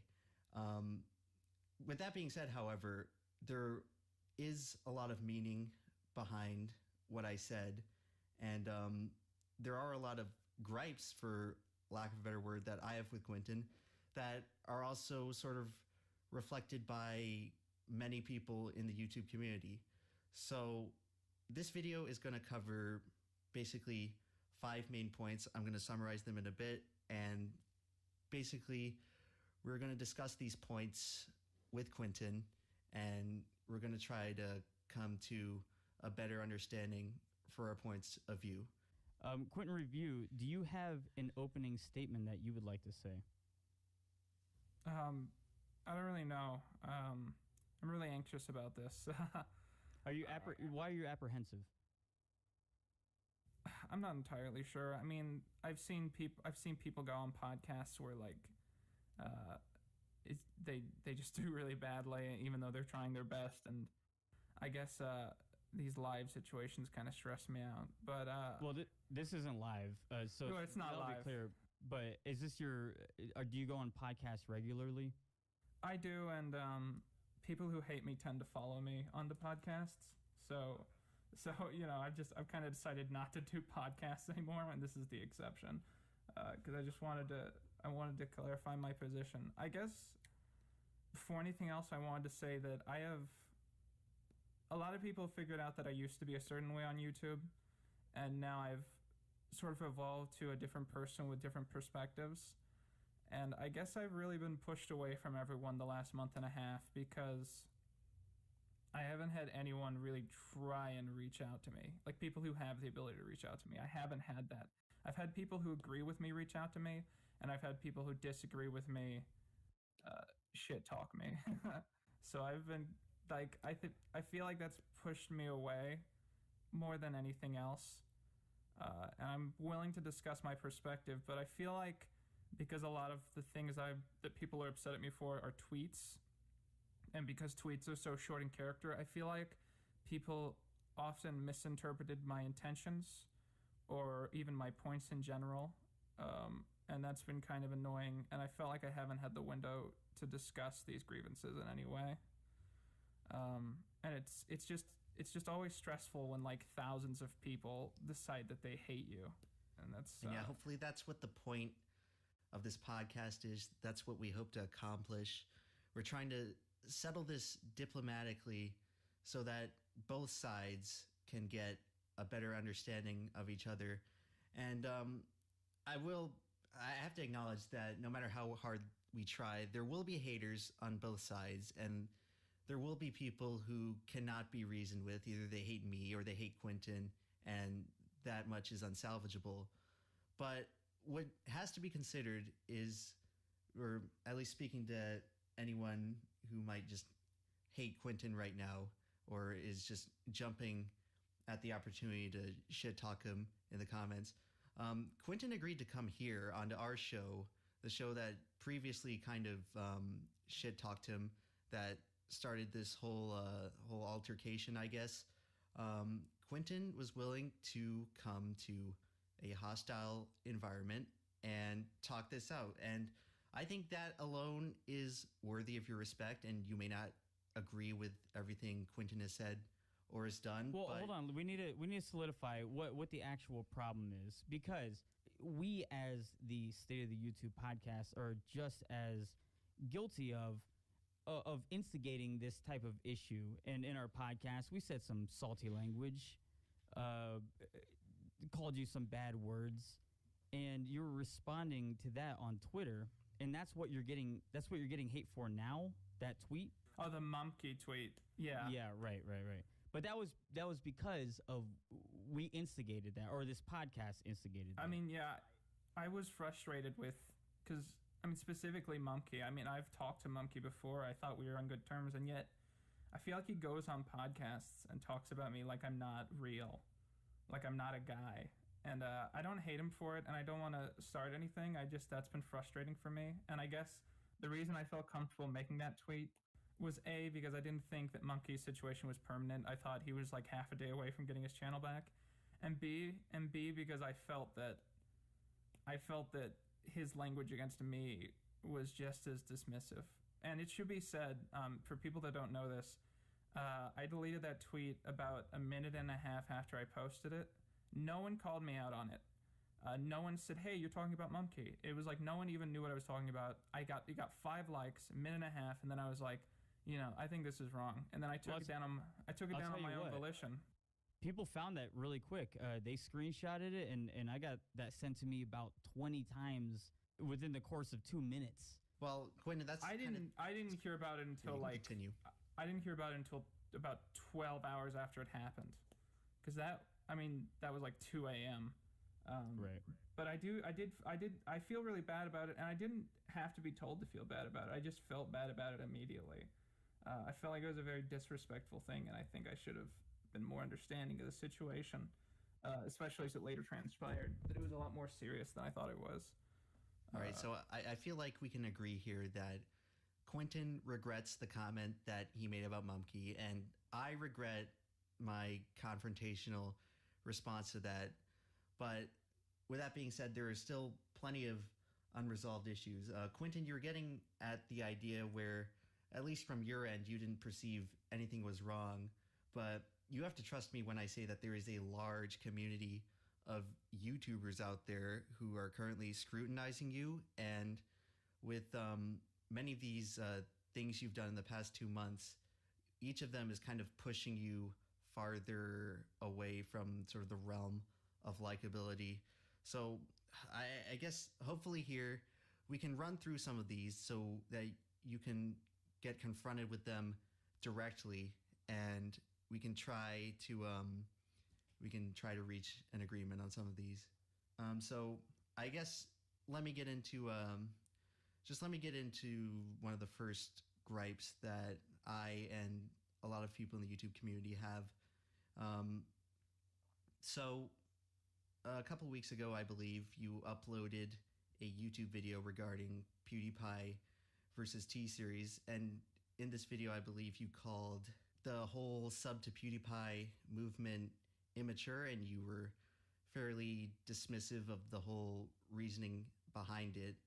Now, this isn't the point of contention. That's simply just an opinion you presented in the video, but it was a very unpopular opinion, and if I'm correct, it led that video to get a lot of hate, and you decided to take down the video.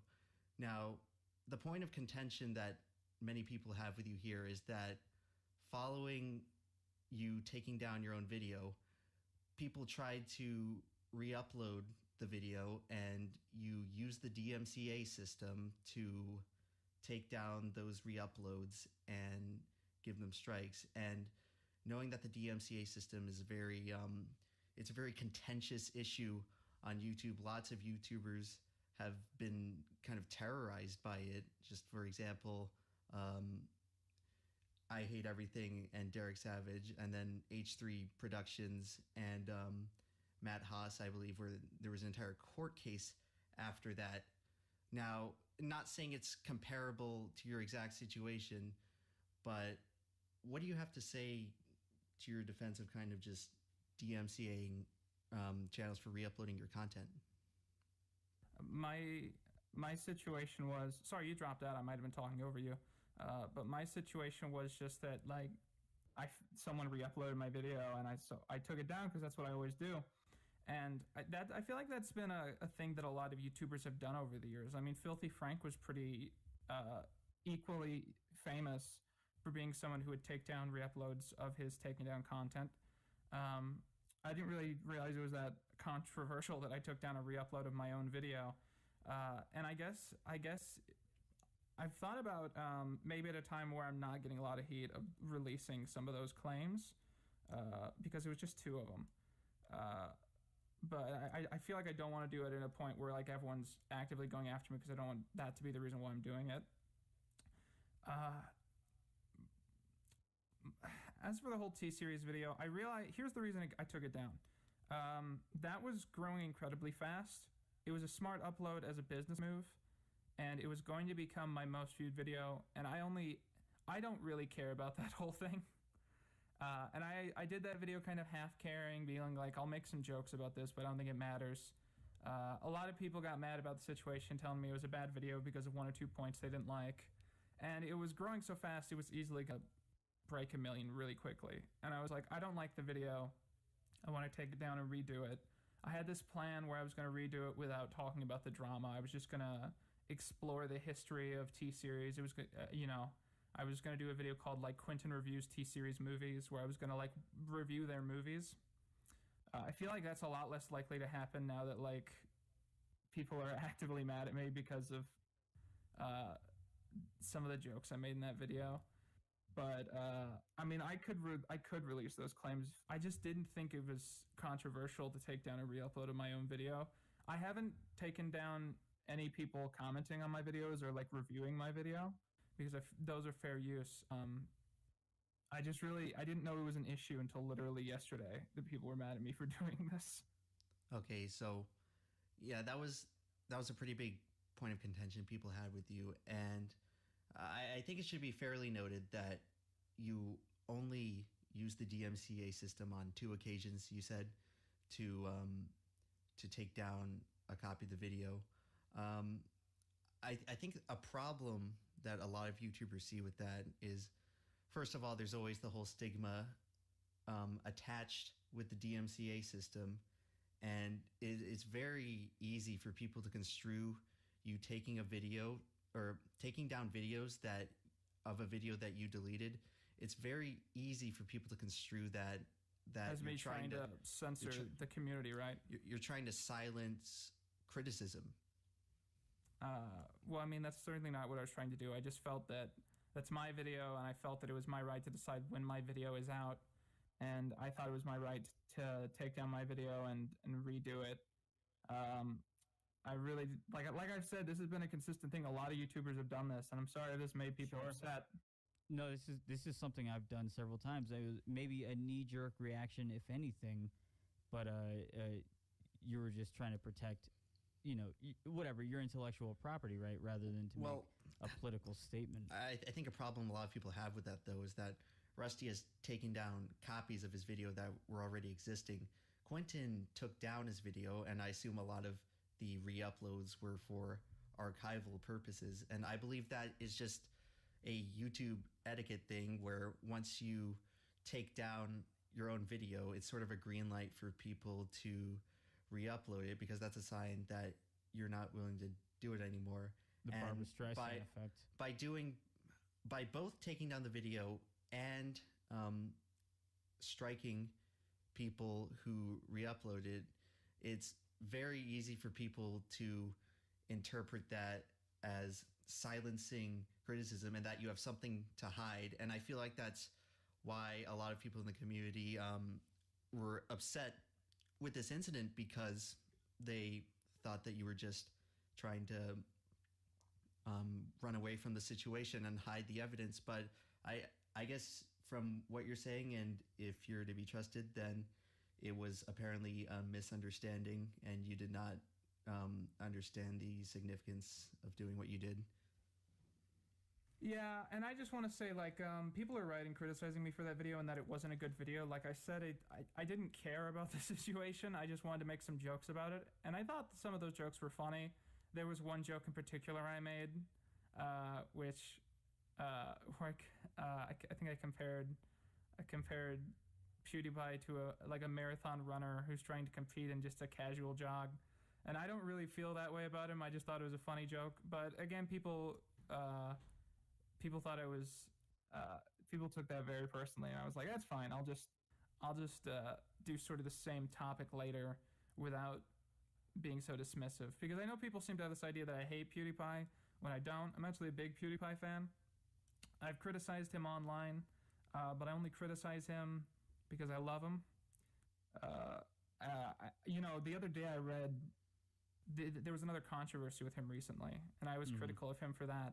But I mean, yesterday I read a Vox article about the situation, and I was like, what the hell are they doing with this? Because the article was like them making a lot of just them trying to find any random evidence that he's quote alt-right, and that included listing off people he follows. Right. And I was like, clearly they're trying to paint an image here, but I'm critical of Felix because I want him to be better, and I feel like it's kind of disappointing that no one online can really ever say anything critical of him without facing serious backlash from his massive fan base. Would you consider yourself in SJW? I don't think SJWs are real. Okay. I think... how so?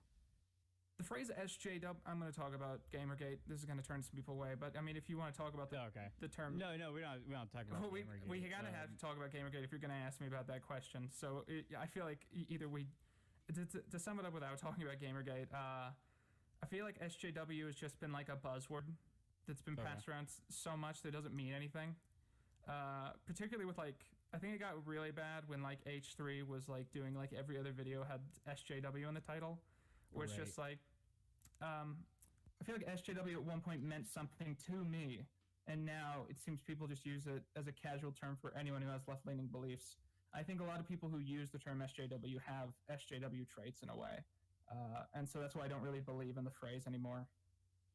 All right, Quentin. So you briefly talked about the PewDiePie thing, and we're going to get into that later. But before we get into that, I'd like to discuss a comment you made in one of your recent videos that a lot of people have a problem with, where you're basically, I believe you portrayed it as a joke, but a lot of people certainly didn't interpret it that way, where basically it ended up with you calling JonTron racist. Now, how would you respond to that situation? I mean, JonTron went on a podcast and he said literal white supremacist talking points, word for word. He said white people should be able to fight for their continued demographic majority, aka supremacy, in the United States. He then went on to try and back this up by saying things like, he started trying to make these claims about black people in the United States, and he was like black people commit more crimes, and that's not a systemic thing, that's because that's just what they're like. And then he literally said at one point, like the problem is, once these immigrants come in, they get to the gene pool. Like, he said that sentence. And yeah, I make fun of him for that because I think there's nothing, white supremacy is a joke. I think people deserve to be mocked for it. I guess I should have been more clear on my stance, because a lot of people are uneducated about the situation and what he said on the podcast. But I feel like it's hypocritical, because a lot of people who attack me over making fun of JonTron for saying all these things, a lot of those people are also the kinds of guys that are like making Holocaust jokes and 9/11 jokes, and said something like, no, making fun of white supremacy is off the table. And I understand that a lot of the hate has come from the fact that people, again, are not educated on the situation. They're not educated on why people are upset at him. But I just feel like he deserves to be mocked for everything he's done. Well, can't you say that about any point of view? I mean, you're saying that he should be mocked, and you should take it at the type of a face value that you take it at. But at any point that you make can be taken to an extreme and exemplified. I mean, JonTron didn't say something that I'm exaggerating into being controversial. He literally advocated that white people need to fight to keep their demographic majority in the United States. I mean, I feel like arguing for white supremacy and like occasionally saying a left-leaning opinion, those aren't equal problems. You know what I mean? But in general, I feel like I want to move away from talking about YouTubers almost, because it's just like, it's not worth it. I mean, I made that joke, and it's like almost impossible for me to make everyone understand the situation without making a video about it. And I don't know if I feel like doing that. Well, I mean, a little bit. We have to talk about some. No. I mean, maybe not directly, maybe not specifically. I mean, I don't want to go on a podcast every time I make a joke about a YouTuber to explain the joke, is what I'm saying. Sure. All right. I just feel the need to rebut that for a little bit. Let me first preface this by saying that I'm not arguing the issue here over whether or not JonTron said a racist thing. I'm not arguing about the semantics of it, and I'm not arguing in terms of politics. But it's very clear that JonTron has apologized repeatedly for what he said on that stream. It's apparent from the times he has mentioned it since then that he regrets it deeply. So I just don't really see it as fair in a way for you to take that thing he said in the podcast that he has since disavowed. You may not believe his apology, you may not accept his apology, but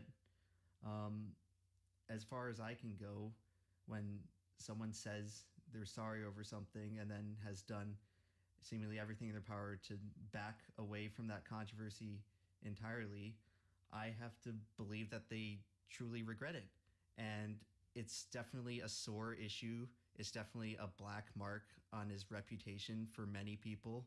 But it's clear in recent times that he's tried to distance himself from that. And a lot of people love JonTron as an entertainer.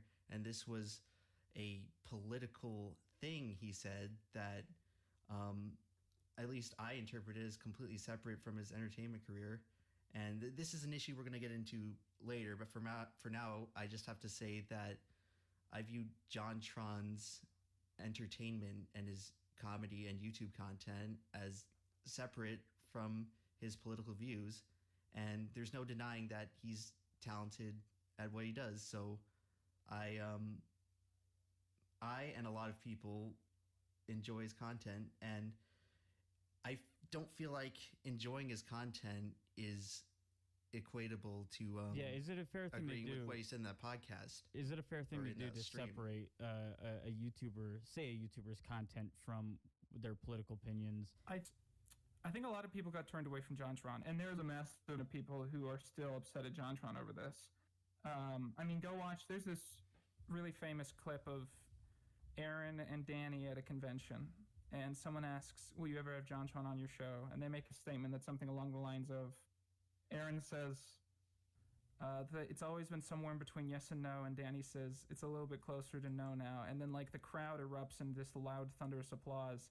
I think I understand that there are people who want to forgive JonTron. I know he has, quote, apologized, but I feel like his apologies have not been good enough to convince people who are actually mad at him. He also says a lot of weird, sinister shit, like I'm gonna let other people fight that fight. Like, that's not a sentence you should say when you've been accused of advocating. Do you actually believe that JonTron holds white supremacist views? Of course I do. I mean, he said it. I mean, I'm sure he's backed away from it to some extent, but I mean, he has a track record of this stuff that predates that debate. I mean, there are, of course. So without misrepresentation or even giving perhaps him any deniable plausibility, maybe perhaps he misspoke, perhaps his ideas weren't formulated or unfocused words, you would say that JonTron holds white supremacist views. I don't know what you would call it when he's saying that white people need to hold their demographic majority and that he's shit-talking races separate from white people under the context of the fact that he doesn't think they should breed into the white gene pool. I don't know what you would call that other than white supremacy. And that's my feeling. And I feel like I feel like a lot of people have turned against JonTron, and I feel like a lot of his apologies have not been done for people who are actually upset at him, just for people who want to forgive him. And I know with some people who still like JonTron, that's fine. The issue for me is not that everyone has to hate JonTron. The issue is that it's harder for me to watch JonTron myself now. And so I just wanted to and I'm not telling everyone that you all have to agree with me. I'm telling you I'm disappointed in JonTron. I find it harder to watch him. And I just wanted to poke fun at him because I thought it was a situation worth poking fun at. And I don't want to treat white supremacy like it's normal, I should say. I don't want to be like, hey, look at all these political opinions, which are all equally normal, sitting at this table. Like Greg, he's a Democrat. Paul's a Republican. Sarah's a Green Party. George thinks that white people need to fight to maintain their demographic majority in the United States. I feel like those are not all equal opinions. Are people allowed to make mistakes? People are. Okay, hang on, Rusty. Let me respond to this, if I may. So, Quentin, you keep bringing up the idea that there's a lot of people who dislike JonTron. And I can understand, it's clear that you have left-leaning beliefs. That's fair to say, correct? Yeah. All right. So while I consider myself as an independent, I don't really see how that's quite relevant. But the point I'm trying to make is that you and I don't exactly see eye to eye politically, and that's okay. I'm very fine with people having different views than me. Now, what I'm bringing this up for is that you seem to be under the impression that there's this large swath of opposition against JonTron, and that you may perceive that as true based on the people you tend to hang out with who probably share the same political views as you. But my interpretation is that for every JonTron opponent, based on what he said in that stream, there's a litany more of casual JonTron fans who only like him for the comedy. Like, there's people who've been watching JonTron for many, many, many years on YouTube, and he's probably a lot of people's favorite creator.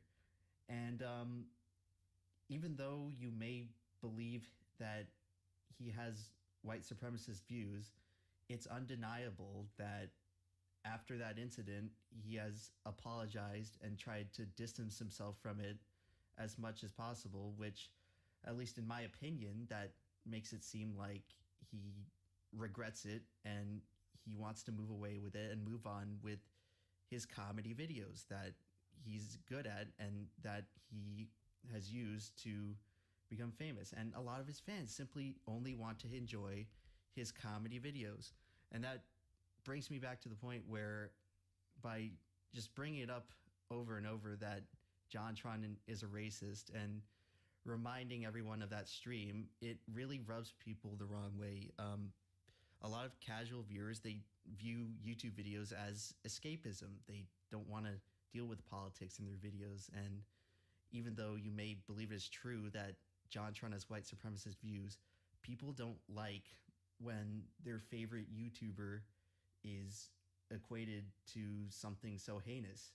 And I'm just trying to convey the point as to why people are so upset every time you bring up the JonTron racism controversy. I'm from a perspective that the majority of people who watch JonTron are just casual fans and they don't really care about politics, and they don't want to be reminded that this guy they admire and look up to has done some shady stuff or questionable stuff in the past. Yeah, I mean, I understand why people are upset, and I understand a lot of people are apolitical. I mean, I honestly didn't make that joke under the context of making people mad. It's just like I've just taken it to be such a general thing that everyone pokes fun at. I do try and move away from content that makes people upset like that. I just don't agree with the sentiment that that he's done anything to, because I feel like he's just not been very specific with how he's changed. He's been very vague, and I feel like he's, in my opinion, I'm not telling you everyone they have to feel the same way. He's been apologetic, not under the context that he was wrong. I mean, one of his apologies literally contains the sentence, "I did nothing wrong," but he's been apologetic under the context that he shouldn't have brought all that into it. And I can respect him wanting to feel that way. It's just harder for me to watch his content now. I can't really enjoy him anymore, and I wanted to make light of that in a little joke. I've gotten a lot of people who've actually really liked that bit. I mean, I've gotten numerous people telling me it was like, regardless of their opinions, they thought it was a funny joke. But I wouldn't do something like that again, I imagine. I mean, it's not the first time I've made fun of JonTron in the show. It's just the first time I've directly stated the context and what I was saying. I've previously referred to him as video game reviewer and horrible quotes factory.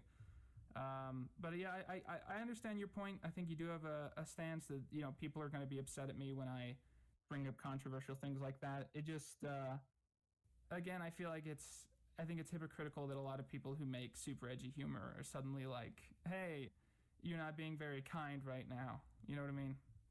And that's my stance on the situation. What is the equation between edgy humor and being kind? Oh, why would that matter? Well, I mean, I think people are saying, like, you know, people who are like infamous for like loving like Holocaust jokes, or like, now hold on, now this JonTron joke you made, that's, you know, that's crossing a line. And I'm like, I don't really understand the point, other than the fact that it's a political opinion that some people don't agree with, of where it becomes too edgy to do. Well, it's not always political, but I mean, sometimes you can just make a joke about something that may not be politically correct, but it doesn't mean that you're making a political stance because you're making light of it or making a joke about it. Where do you draw the line? Okay, so here's what I think he was trying to say, and I sort of echo this perspective as well. So Quentin, when you're making fun of JonTron directly, and when you're making fun of Mumkey Jones directly, people view that as sort of a direct attack, where you kind of, I think you kind of draw an equivalency to calling JonTron racist versus making edgy humor. But I argue that most edgy humor is depersonalized, even though you're making fun of a group of people, which I believe you find to be despicable, but other people don't really have that same perspective. regardless of what your perspective is on it, when it's a depersonalized joke, you're not making fun of anyone in particular. But when you direct something like that at a specific individual, it kind of detracts from, I don't know, how do I put this? It detracts from the comedic nature of it, and people interpret it much more as an attack. And I feel like that's a lot of the reason why people resent you for the JonTron comment, among other things. Yeah, I mean, I feel like a lot of people really thought that joke was funny. And I probably wouldn't do something like that again, but I'm not going to go as far as to apologize to JonTron. I think it is a nuanced issue where a lot of people have different perspectives on that one. And I understand that you guys don't think the joke is funny, but I've had a lot of people be like, that was a really funny joke, specifically YouTuber friends, actually. Well, humor is subjective, isn't it? I mean, I guess so. Here's a distinction I draw in between that type of humor and something like a racist joke. Just saying something, for example, if Asians people are bad drivers. The JonTron thing, it's very difficult to tell whether or not you're being serious. And from the context you provided so far in your argument, where you truly believe that JonTron has white supremacist views, by calling him a racist, you're being totally straightforward, actually, and because that's your honest thought. Whereas someone saying, just for example, let's say all Asian people are bad drivers, I don't actually believe that. So its presence as a joke is more established. But with the way you put it, it seems like you're just kind of echoing your opinion and presenting it in a joke setup. I feel like a lot of edgy humor is actually, there is like a lot of people who make edgy humor because it's like nonconformist, but there have certainly been cases of people who make edgy humor because they're fluffing their own opinions to be presented in a certain way. I mean, I know you guys don't want to talk about this, but it seems like ER is a pretty clear cut and dry case of that. I don't want to attack PewDiePie. I feel like I've been in his situation before. I understand how he made the mistake, but ER is literally a channel who made anti-Semitic humor. And then when you go to his social media accounts, he literally says, you know, he's disguising it as humor to like red pill people, you know. I think there is a distinction there. Personally, I understand why people are upset. I probably wouldn't make a joke like that again. I figured that it wasn't going to be a controversial joke because it just seems like a thing that I mean, even JonTron's subreddit for a while was just constantly making jokes about this. And I feel like a lot of the hate is coming from people who don't understand the situation. And I really don't think I'm going to move too harshly on my stance on JonTron. I just will say that I understand that people are mad I made the joke. I probably wouldn't do a joke like that again. Okay, so I guess that brings us to our next point of contention with you, Quentin, where you talked about PewDiePie briefly earlier, and it seems like recently, in the past couple months at least, you've claimed already that you actually like PewDiePie and you're only critical of him out of a need to improve, or for him to improve, I presume. But I just have to say that a lot of the criticism you levy at him on Twitter is is very similar to the opinions, or I guess to the agenda sort of levied by kind of the whole news media, where this is a big sore issue for a lot of YouTubers because they feel like the news media is heavily misrepresenting PewDiePie and by association the entire YouTube community. So when you go out there on Twitter and sort of kind of put forward the same points that these media publications are making, it really makes it seem like you're taking the media side over PewDiePie, and that's one of the reasons why many people find you at fault. So there were 3 tweets I made specifically that people tend to call me out for. Well, first of all, I want to say the media has made some good points about Felix. It's just they go overboard with it. Personally, I look back on the first big situation and I'm like, they blew that out of proportion, but they had some good points. There are three main tweets that people are upset at me over, and I feel like people misinterpret my tweets. I feel like in the fact that they're perceiving them under the nature of these very short character little things, they don't understand what I'm saying. And I'm just going to explain those three tweets. The first tweet was something like, people were asking me to call for the renewal of Scare PewDiePie Season 2 because The Thinning 2 had just come out. Oh, sorry, I bumped the mic. Can you guys still hear me? Yes. People were saying, Quentin, you got to call for Scare PewDiePie Season 2 when you review The Thinning 2. And I was like, I feel like those two situations aren't fully comparable. Because PewDiePie, I think, made a big mistake in that situation. And I'm not attacking him. I'm just saying he made a mistake with how he presented himself. In that I feel like if he had done what Logan Paul did, he would probably be in a better seat with YouTube. Because Logan Paul messed up, and then he immediately stopped and did the apology circuit and said, I'm not going to do that again. PewDiePie, he sort of apologized, but he also had this narrative of people who are coming after me are just trying to deplatform me. Nice try again. And then a good 5 months later, he did something again that was kind of similar. And in my eyes, when he said the N-word in a stream, just not really in a joking term, just calling someone the N-word. In my eyes, I think if he had actually just flat out apologized the first time and he had never done something like that again, he probably would have earned back YouTube's good side. But because he sort of refused to apologize and then he did something even more controversial a few months later, that says to YouTube, at one point is YouTube going to be like, man, we really regret not associating ourselves with him anymore. All right, now you can continue. Do you want me to go? I could go through the next two tweets, I guess. Well, I don't know.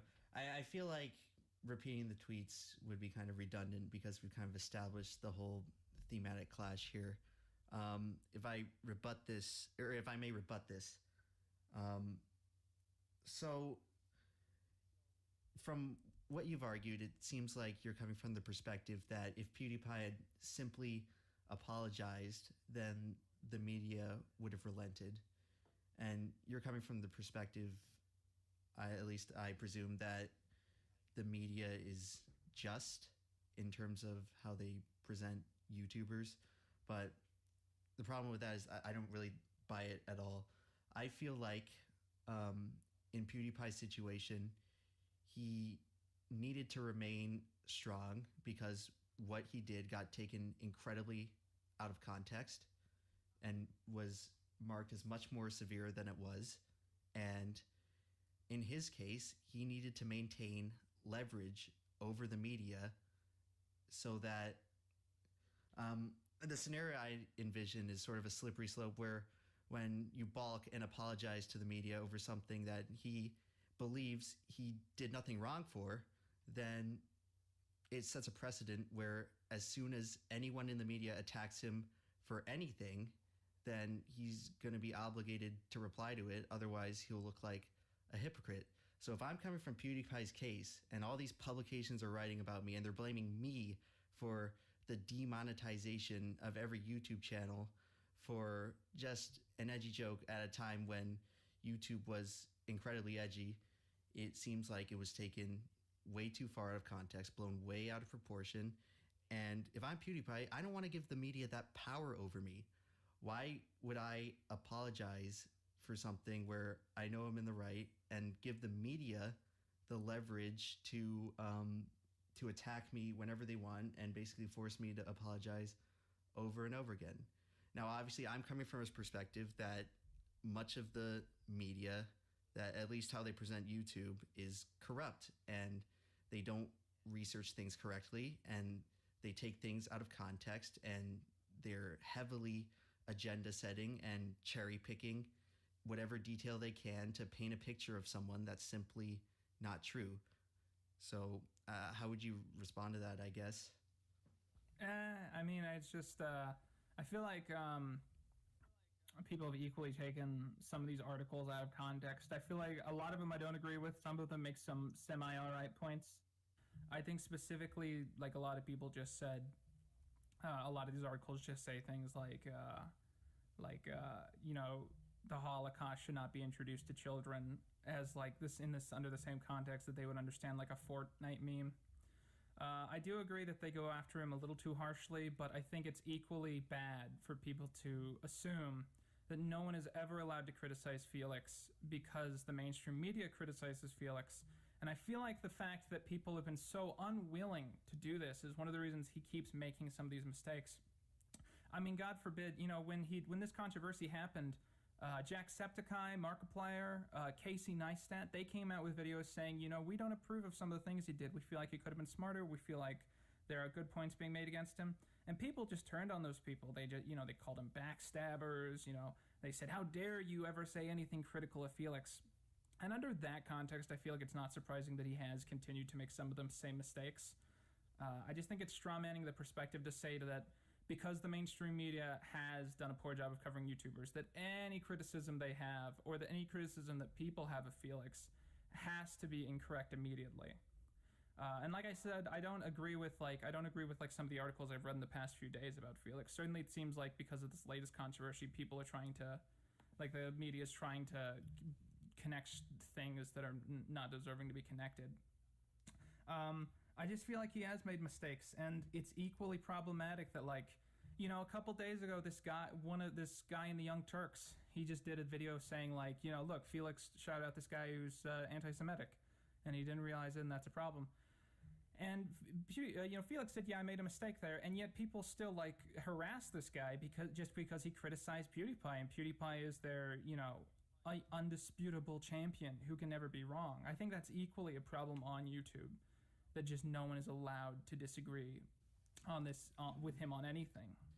So you seem to believe the perspective that PewDiePie is vastly overrated by the YouTube community, and that a lot of people overlook his flaws. I mean, overrated is certainly not the word I would use. I mean, I watched this guy for years. Maybe that's a poor word choice, but you definitely seem to believe that a large part of the community turns a blind eye to his flaws. I mean, I just feel like there's always this test you got to do, and the test is like if you take something that a YouTuber does and you say, if this had been done by someone hated by the community, how much would everyone care? You know? And that's my stance. Like, if Logan Paul had shouted out an anti-Semitic channel, how much would everyone care? You know? That's really the stance I take, that I feel like he does make mistakes and we should be allowed to point out his mistakes without everyone turning on whoever does it. Now, I'm someone who's admitted before that PewDiePie has flaws, and he has made mistakes. But I feel like you're kind of... I'm from a perspective that the news media online has basically a smear campaign against PewDiePie, where even though you seem to qualify that by saying that they're pointing out just true things that he did, they're pointing out actual flaws that he has committed, but just from what I see and what the media chooses to report on YouTube and what they choose to ignore, I feel like PewDiePie and a lot of his supporters are just under attack, and I don't blame them at all. Just the other day, Joe Bernstein from BuzzFeed tried to make up this completely absurd and deceptive story where PewDiePie is laughing at someone in a video game with an anti-Semitic username, when immediately, just looking at the video in context, PewDiePie is actually laughing at a moment that occurs in the game where someone just randomly gets shot in the head. But it's very obvious that many of these journalists, they have an agenda or something. They have something out for PewDiePie where they are trying to gather together whatever they can to take him out. And whenever he does a minor infraction, they're always there to jump on that. And when he does something positive, like I always go back to, at the beginning of this month, he raised $200,000 for kids in India, and that story was hardly reported by any publication. So I agree. I wouldn't say agree. I understand where you're coming from by saying that the media could be justified because they actually are reporting on PewDiePie's flaws. But to say that it's fair reporting based on the information they leave out and based on the numerous cases of poor, sloppy reporting and deceptive reporting in the case of Joe Bernstein, I don't blame people at all for believing that there is a smear campaign against PewDiePie. And of course, if you're a PewDiePie supporter, how are you going to react whenever PewDiePie gets criticized and it's very obvious that the media has it out for him? You become very defensive, and I can understand why these people are so skeptical to criticism of PewDiePie. Now, does it go too far? That's a different story. I definitely think that people are really willing to overlook some stuff PewDiePie did, but that's all part of this defensive nature that has kind of been forced out of them, because every time PewDiePie has even a slight infraction, it gets wide news coverage. I just feel like I'm not saying a lot of things you're saying that I'm saying.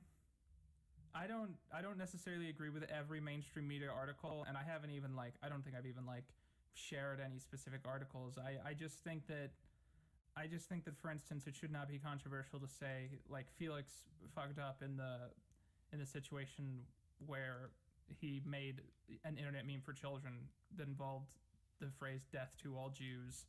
I don't think it should be controversial to say like that was a screw up. And I just think it's weird that people are roping me into the mainstream media just because I think that something like that is in bad form. I don't like a lot of the articles I read about him. I think a lot of these go too far. I don't really know what else to say. I just think he's made some mistakes, and it's right for people to call him out. And that's my stance. Okay. I mean, it's not right for all of everything that the mainstream media does or says about him. I'm saying that people should be allowed to criticize him without like these attack mobs going to defend him by ruining their lives. I mean, I'm not saying they ruined my life. I'm just saying like some of the, I feel bad for the guy that reported on the ER thing. Okay, so I mean, we've all made some pretty prominent points here, especially we've been going on about the PewDiePie thing for a while. Is there anything else that we would like to discuss, or any more points we need to touch on? I mean, I just want to clarify. I'm not saying that The Thinning 2 should have come back. I mean, I was actually planning on making like a documentary about it. I was very much hoping it would not come out.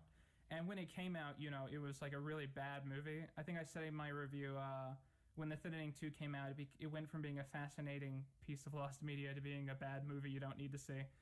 I don't agree with YouTube releasing that. I certainly hope YouTube never works with Logan Paul again, because I think he's a very despicable fellow. I think he's messed up, and I think now that it's open that he does all these bad things, I think YouTube should never work with them again, which is why I directly stated in that review, I think they should make a third one without him.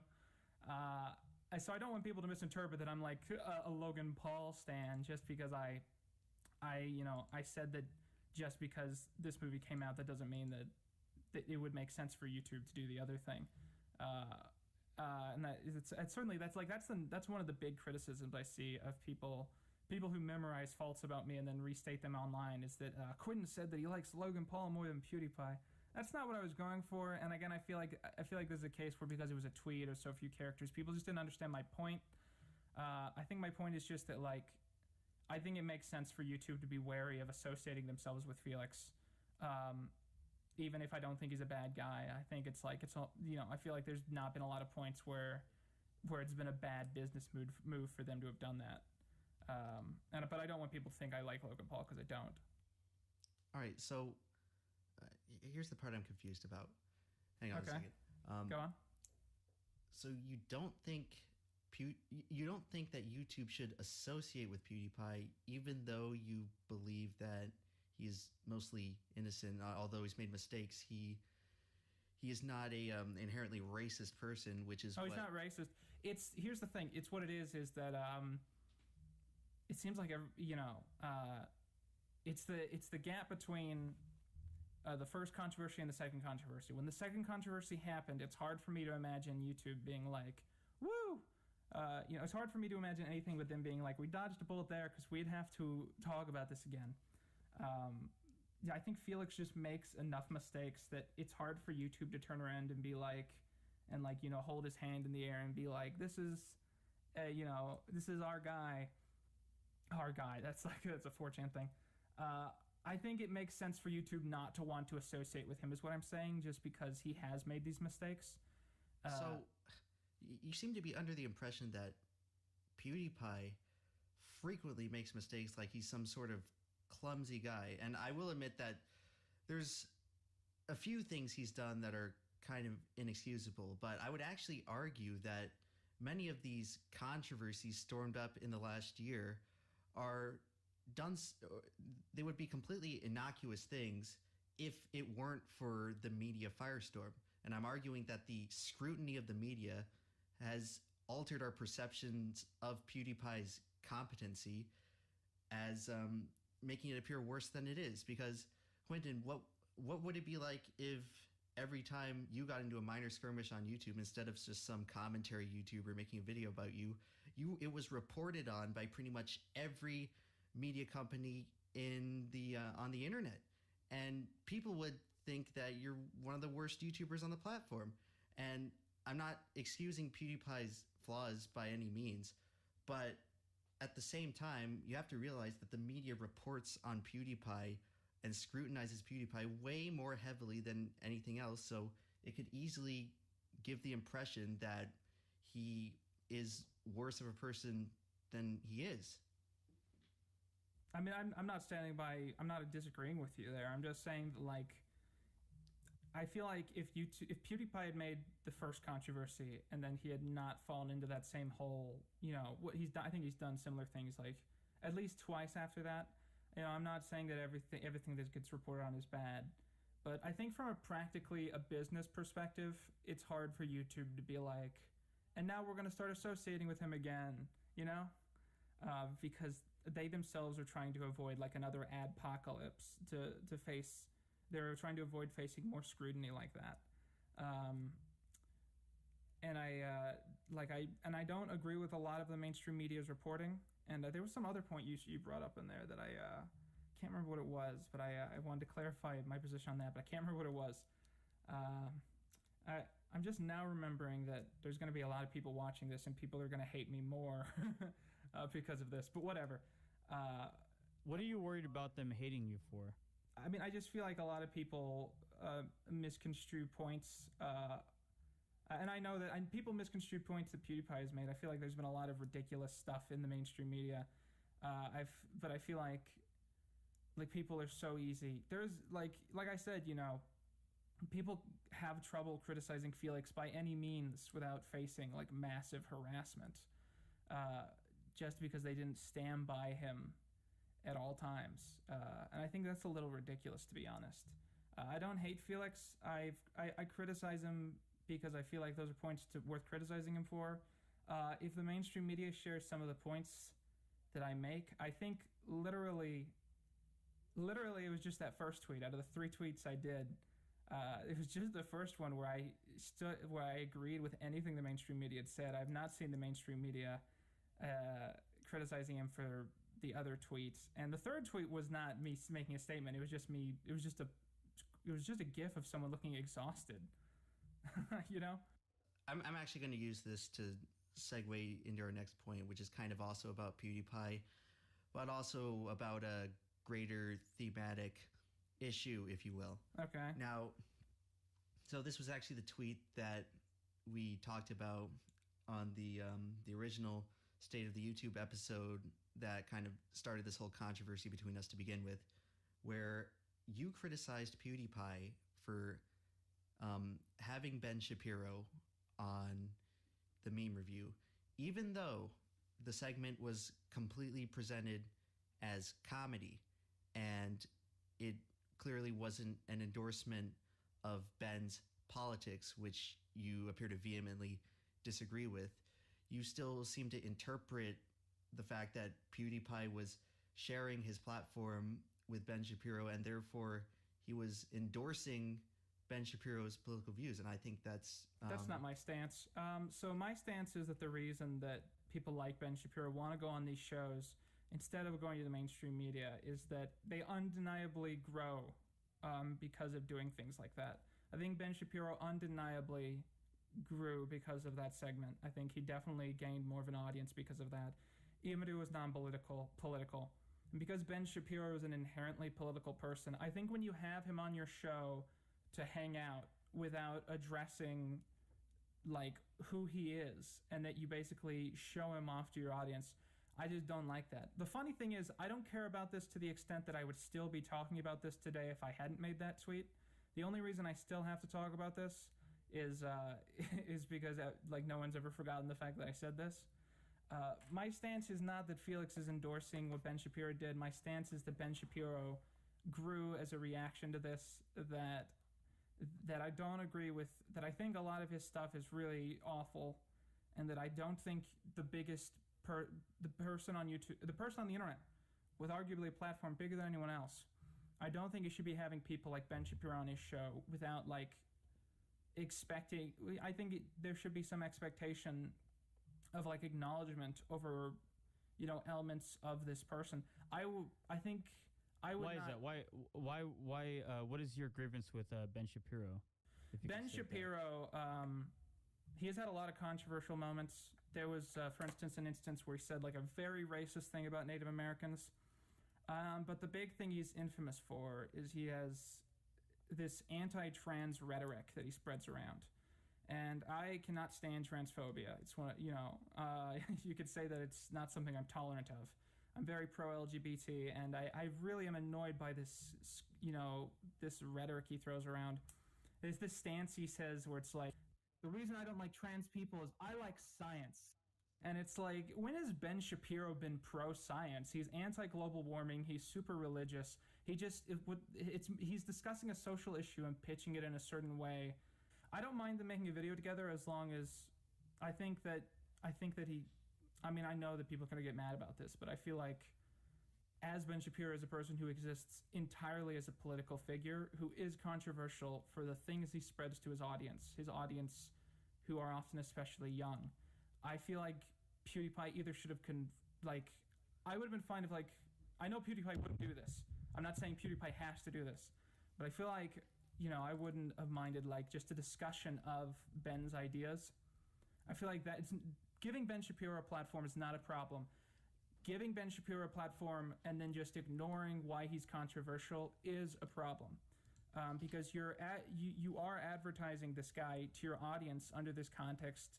You know, it's bouncy castle culture. It's sure, it's controversial outside of this bouncy castle, but in this bouncy castle, hey, he's a real fun guy when he's in this bouncy castle. I specifically the fact that it was a collaboration that ignored Ben Shapiro's controversial beliefs. I just don't like that. And again, this is not a thing that I would have if it wasn't for the fact that this had been the day before, I wouldn't have talked about this. You know, I just want to say that. So the fact that it's a very old story I'm talking about is just because people are still, you know, upset at me for saying this. Go on.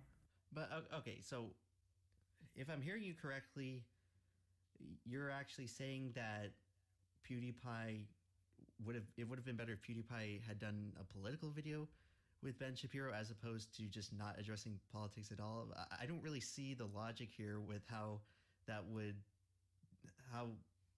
be better at preventing Ben Shapiro's platform from growing, a political video versus a non-political video. Because wouldn't the politics make people more interested in Ben Shapiro's politics as opposed to just having Ben be a meme where he's kind of just compartmentalized into just kind of a stupid political figure?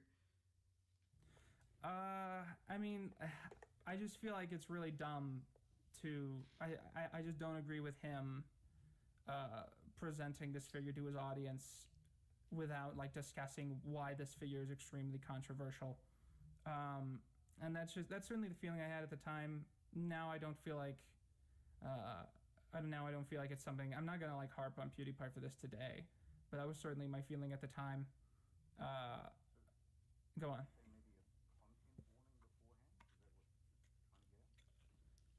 I just feel like it's hard to explain. I mean, I strongly feel that Ben Shapiro uses his platform to spread very hateful ideas. I don't see transphobia as a political belief. I see it as a form of hatred. And if PewDiePie is going to introduce his audience to this guy and just like, you know, show it, like, have fun with his audience and this guy, I feel like a discussion of who this guy is warranted. And like I said, this is old news, but I mean, that's just how I feel.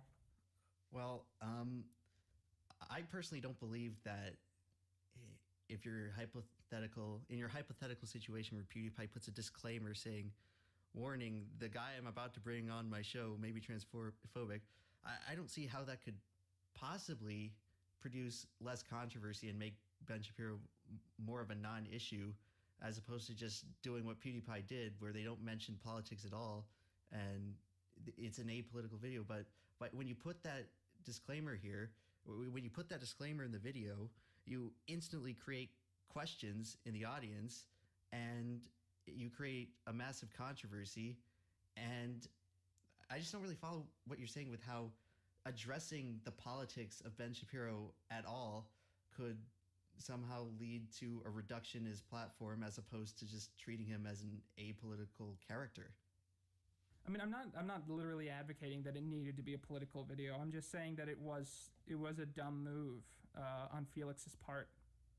I just don't agree with having him on the show and not addressing his controversy, but that doesn't mean I think it should have been a non-political video. I mean, I certainly don't think Felix is the kind of person to do a political video. But that's the thing, though. It was not a political video. It was a meme video. And even though Ben Shapiro is a political figure, the context of the video was completely non-political. Yeah, I get that.